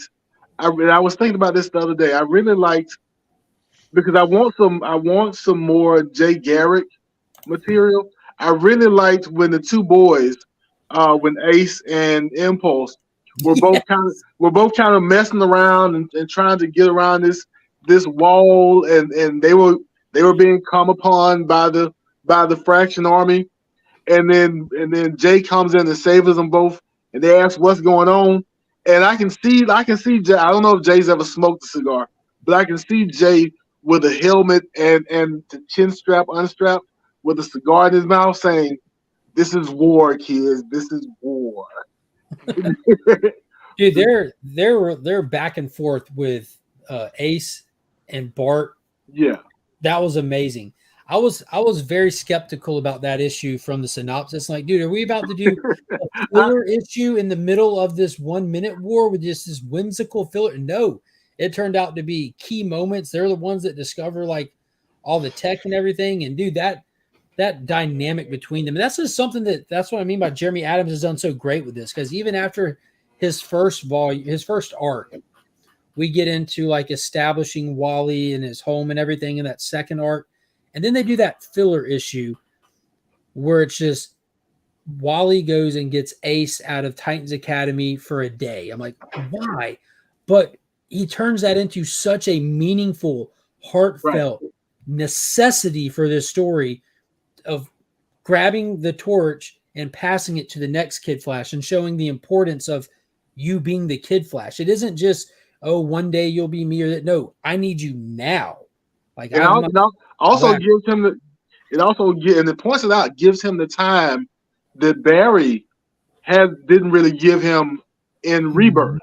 And it may not be Barry's fault, but Jeremy Adams has Wally point out that I want to show you. Well, Wally says that he didn't really get all of the time and attention and training from Barry, and Wally wants to be that guy for Wallace. Yeah. And to your point right there, I like the fact that they've given him the nickname Ace because Wally. No, dude, Ace is tight. And Also, in my mind, it also smooths over all of whatever arguments there were about the new Wally and New 52 and swapping and all this stuff. I think having the OG Wally mentor Wallace, I think does a lot to kind of smooth all of that over, and maybe that's not a conversation anymore. Yeah, absolutely. I appreciate it, Chip. I appreciate you hanging out with us, man. Have a good night. Good to see you Love you, again. bro. Oh, Lazarus Planet Omega, the finale, or is it, to the Lazarus Planet event? The full deep dive on this will be posting on Paul's channel tomorrow, Morning, 10 o'clock. 10 o'clock tomorrow morning. Travis, did you finish reading this? No, I did not. But I will be finishing it tonight. That's How for far sure for did the you make show. it?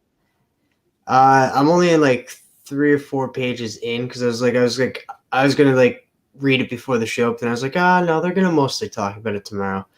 But I still can't get over how freaking crazy the art is in this book. Riccardo Frederici. It's a treat. It is a Right. treat.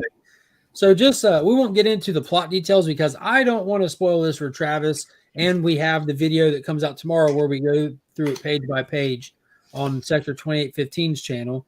But structure wise, if you didn't follow this event, but you were reading Batman versus Robin, you're in luck. You only need to read 2 issues. It's just Alpha and Omega. Alpha and Omega. This is just a 2-issue finale to the battle that was coming with the Devil Neza and King Firebull.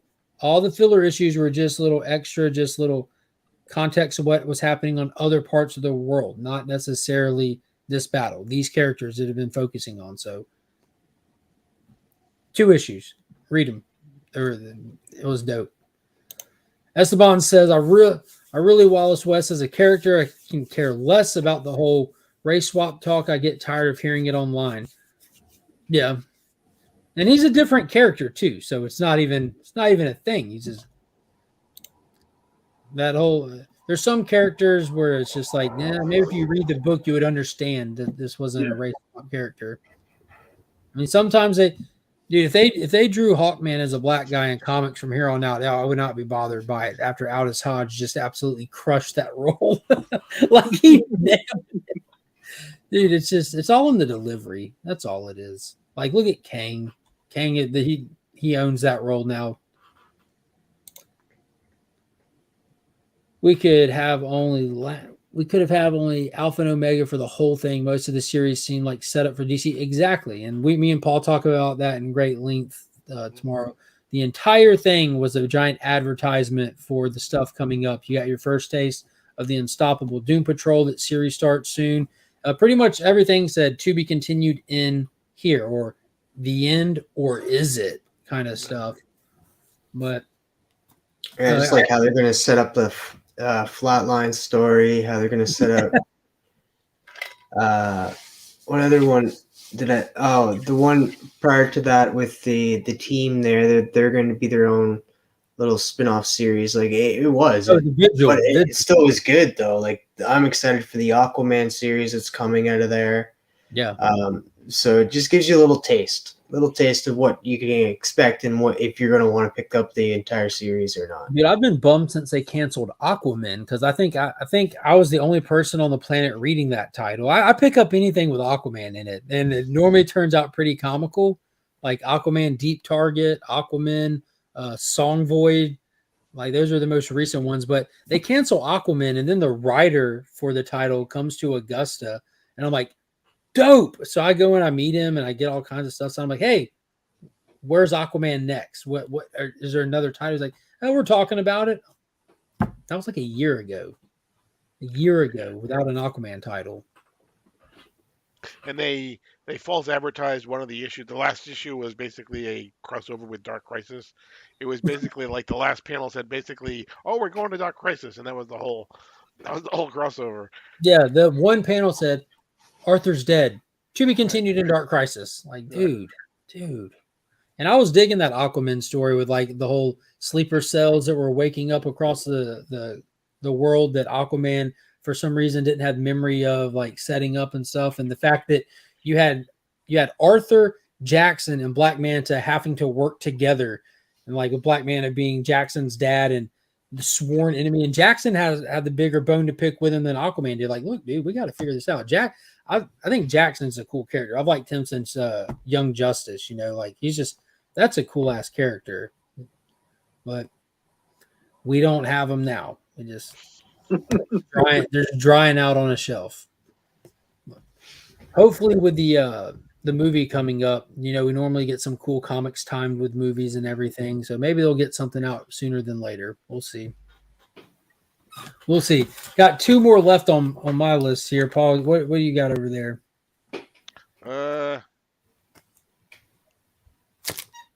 Yep. The only other One Bad Day that I would ever recommend. The Riddler one is a 10 out of 10. That Riddler one was amazing. The rest of them were mid, if I'm being polite. And this one I would give a solid 7.58 out of 10. This was a damn good read.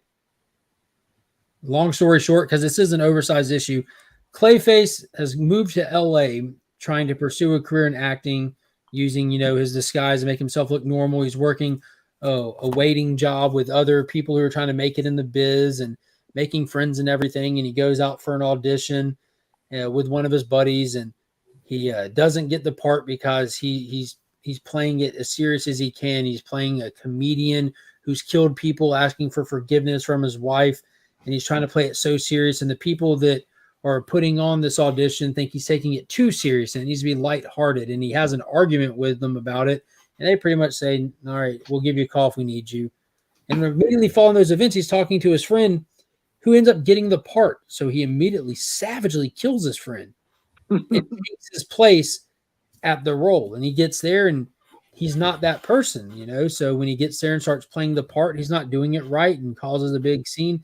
It ends up killing everybody on set, assuming the identity of the next person. And this keeps going up the food chain in the film industry to the point of killing the producer of the film. Like, he moves his way from an actor to the director to the producer, and he throws a big celebration party as the producer and invites his friends from the restaurant and everything. And Bruce Wayne even shows up at this party that's just everybody who's anybody is there, and things go from bad to worse. And he tells his friends who he really is, and they can't take the fact that he's Clayface, a known killer, and he loses it at the party and starts trying to kill people there, and Batman has to shut him down.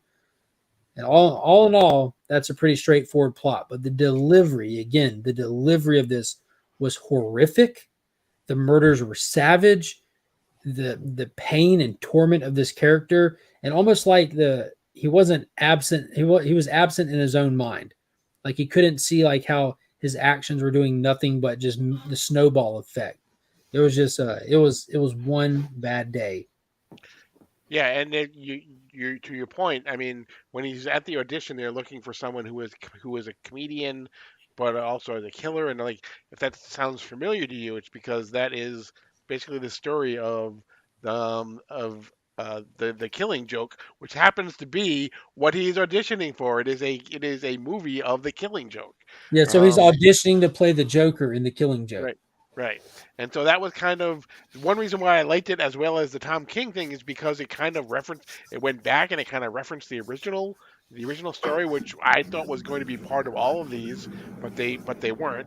And it did it in a way that seemed almost natural. If you remember in the Tom King one, part of it was the Riddler, sold the idea to go and kill Barbara Gordon to the Joker. And that's how they reference the original Killing Joke. And here it's all about the movie and everything. And so, just, to your point, Mark, really well crafted, really well done. Everything kept building on, as you move through the story. And it was more and more horrific and more visceral. And it was like, oh man, it was just so well done. This was a damn good book. Also, the Pursuit of Hollywood is in Clayface's background canon, right? Mm-hmm. Yeah, he's an actor. Okay. Have you watched the Harley Quinn animated show? I have not. I need to catch up. They I take need to the catch Pursuit up of with my middle Hollywood name. thing. They take the Pursuit of Hollywood thing and turn it into his comical angle. So he's talking like a classic thespian actor the whole time. It is insane. He's killing people for gigs in that too, but weirder gigs. If someone would just give Clayface a job, he wouldn't be a problem. Oh man, he got a couple jobs in this and he couldn't hold them. So I've got one more. How many more you got over there, Paul? Just one, I think. Dude, this right here. This was the first book I read this week. I read it immediately, like started putting in chats like, yo, y'all read Deceased number 6. This is the read of the week. And I went through a huge stack and nothing hit on this level. This right here was insane. So catch people up on this. This is the third proper volume. There's technically four. There's technically four in a spinoff. So you have Deceased 1, Deceased 2. You have a 3-issue Unkillables. You have a one-shot. And then you have a prequel series that was a digital first thing. But this is the third proper volume, the finale to the whole thing. And it's not zombies. It's the anti-life equation gone bad, infecting everyone in the universe. And Darkseid is now on a path across the universe, taking out planets. It's bigger than just Earth at this point. He's killed Sinestro. He's wearing Sinestro's ring on top of that. He's got Supergirl on his team. He's got like a whole army of Thanagarian troopers. It's just he's unstoppable. The Guardians of the Universe have looked at the situation and they're running for the hills. There's nothing they can do. They've acknowledged it. The Corps is not near strong enough to slow this down.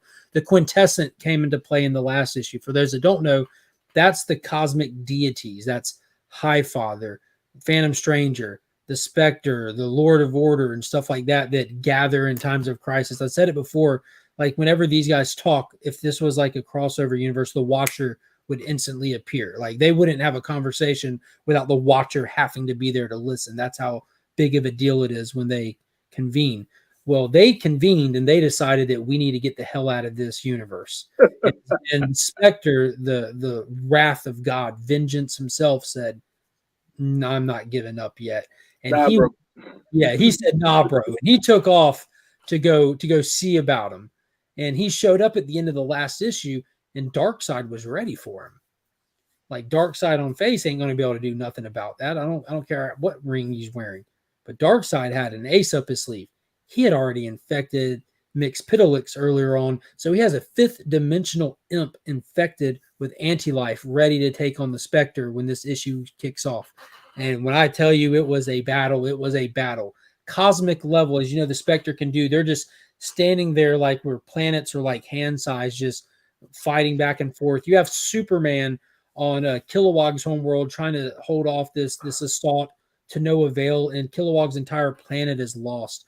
You have all the surviving humans on Earth 2 where we had to evacuate Earth way back, and now Earth 2 is getting assaulted by the Thanagar army, and the new gods show up. The only person on Earth 2 with any metal to fight is Damian Wayne as Batman, and he steps up to the new gods.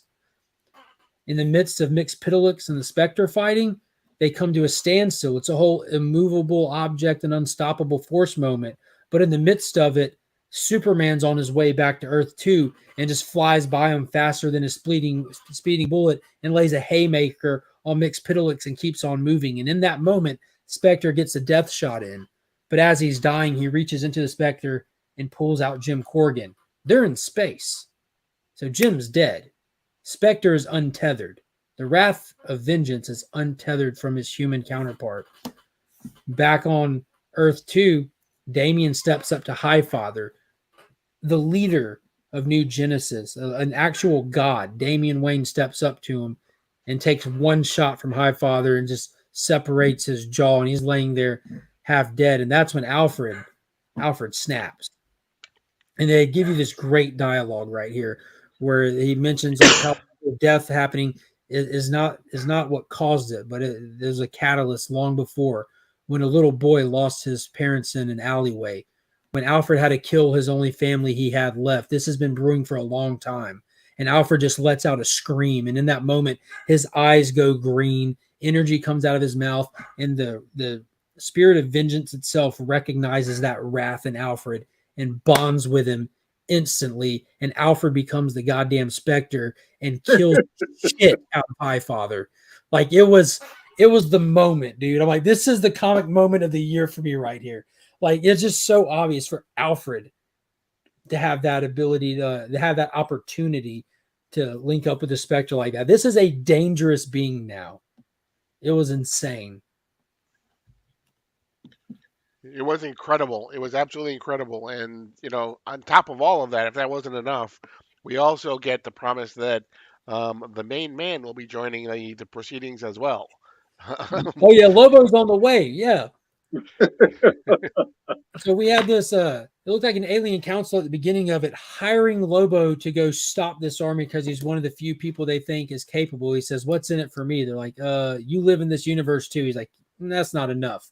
So they asked him, "What's he want? What does he want?" And it's a string of bleeped out words. Basically, he wants to get his freak on for the rest of his life, as freaky as he wants to get.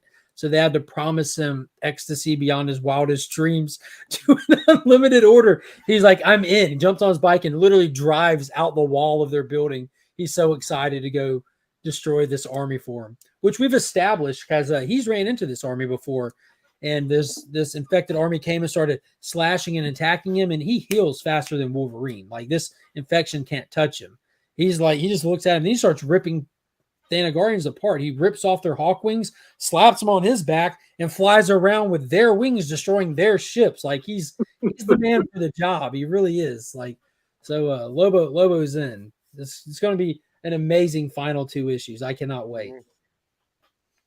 I was hoping that Lobo was going to get bonded with the Spectre somewhere along the way, but I'm more than happy that it was Alfred the way that they did it. Like that was, dude, the pain of this man in that flashback sequence of Bruce in the alley and Batman and the Robin's dead in the Batcave where Alfred had to put him down with a shotgun in volume 1. And it's like, as soon as his eyes lit up green, like I teared up in excitement. Like I had a straight up fanboy moment. Like, cold chills up my spine, goosebumps up my arm.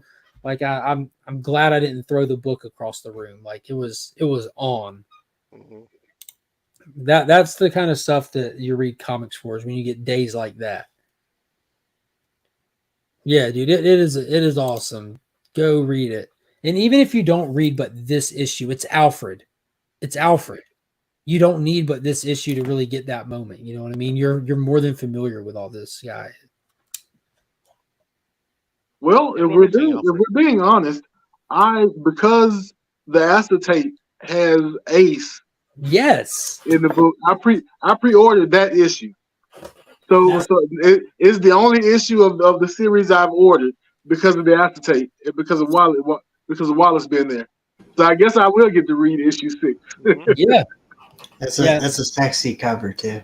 This is actually TM's book. He won this on the Tuesday New DC Day show, and I threw in that Jane Gang Death Rage. Every Tuesday in the afternoon, I go live for a new DC Day preview show. I don't do spoilers and all that, but I do a giveaway during that show every Tuesday. Speaking of Jane Gang, not to get too far ahead, I assume you know this, but the BLC cover to Black Adam number 9 is a Jane cover. I've got 5 copies pre-ordered already. Oh, I assumed you knew that, but just in case. Yeah, it's gorgeous cover. I actually, thanks to Paul, I think it was Paul that sent me the image of it, and I sent it to John and said, "You've been holding out on me." He said, "Where'd you find that image?" Because it was so long ago now. I think it was like when issue 4 for Black Adam was out. Paul sent me that image. He goes, "Oh, you see this one yet?" I'm like, "No." So I sent it to John. I'm like, "Yo, bro, when's this coming out?" And his response was, "Where'd you find that image?" So it's the internet is everywhere. Yeah. Yep. You can't hide anything. Yeah. There's that coming out. There's also you know how they're doing the Marvel Voices stuff? Mm-hmm. There's the Marvel Voices Spider-Man associated title. I don't know if it's Edge of Spider-Verse or Spider this or Spider that, but it's like a $9.99 price tag on the book or something. They're like their special one-shots or something like that, but he's supposed to be having a cover for one of those via direct. Not an exclusive, but dude, that one that he did for Wakanda was gorgeous. That homage to Ultimate Fallout. I haven't opened it yet, but I've got it. Yeah, that was freaking gorgeous. I'm loving that he's getting this Marvel work. It's like he's just been sitting there with these amazing ideas, just stewing for years, waiting to get the green light. And man, he's taking off like a rocket. I'm just waiting for him to give me a Mooney cover, give me a Moon Knight cover, and I'll be all in doubled. I'm gonna send him a message and ask him when you doing a Moon Knight cover. Yes. I don't mean he's doing one. I believe in you, Mark. But I'm still it'll trying put to it get in him his to do head. Etrigan. It'll set the seed, Yep. place the seed in his head. You got the stroke like Jeff Jarrett. I'll message him. We'll see what he says. Well, yeah, that's pretty much all I got for tonight. It's we're at 11. We're right at the 2-hour mark. The Last of Us came on. This is the worst counter programming in the history of this show. I think is the Last of Us. I'd rather compete with the Super Bowl. At least we get to talk about commercials. And I appreciate you guys coming on. What do you got coming up on your channels this week? Well, I have. Go ahead. Go ahead. All of y'all. Just All right. talking. Well, yeah, we'll go at the same time, guys. 1, 2, 3. Oh, we got this going on and that. All right, so I'm gonna try and get back on my Transformers Tuesday train, and finish up Shattered Glass 2, which is basically the inverse story they're telling with the Autobots being bad and the Decepticons being good. And then I'm going to get back to my Marvel Transformers storytelling because Retro Rocket Comics, uh, Chris's LCS, sent me a couple of Transformers books, Just a couple. just a couple, to help me out with my content. So we're gonna get that train back rolling. And besides that, just whenever I get new comic books or whatever, I'll unbox from time to time. For me, I have tomorrow morning, 10 o'clock. Mark and I will be doing the DC Comics deep dive on Lazarus Planet Omega, the finale of the Lazarus Planet. From there, we will roll into Batman versus Robin #5 because the story does kind of continue into that as well. Wednesday night at 9:30, we have the next episode of Guess That Key.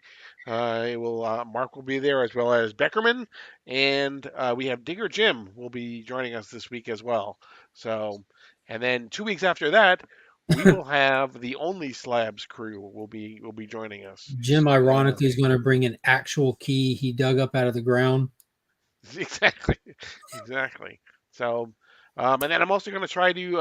I just started today with my first shorts that I put out there, and I'm hoping to do a whole bunch of more this week as well. So, yeah, that was an awesome one to start with. Did you get the music? I didn't listen to the music. I had my phone on quiet. No, it was Kryptonite was the music. The song Kryptonite. Oh, from Three Doors Down? Is that Three Doors Down? Yeah.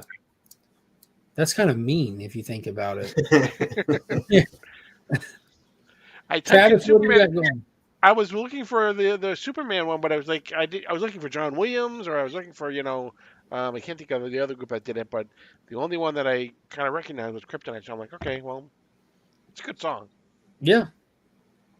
Well, it was fun to make it, wasn't it? It's super easy and Yeah. It's actually fun.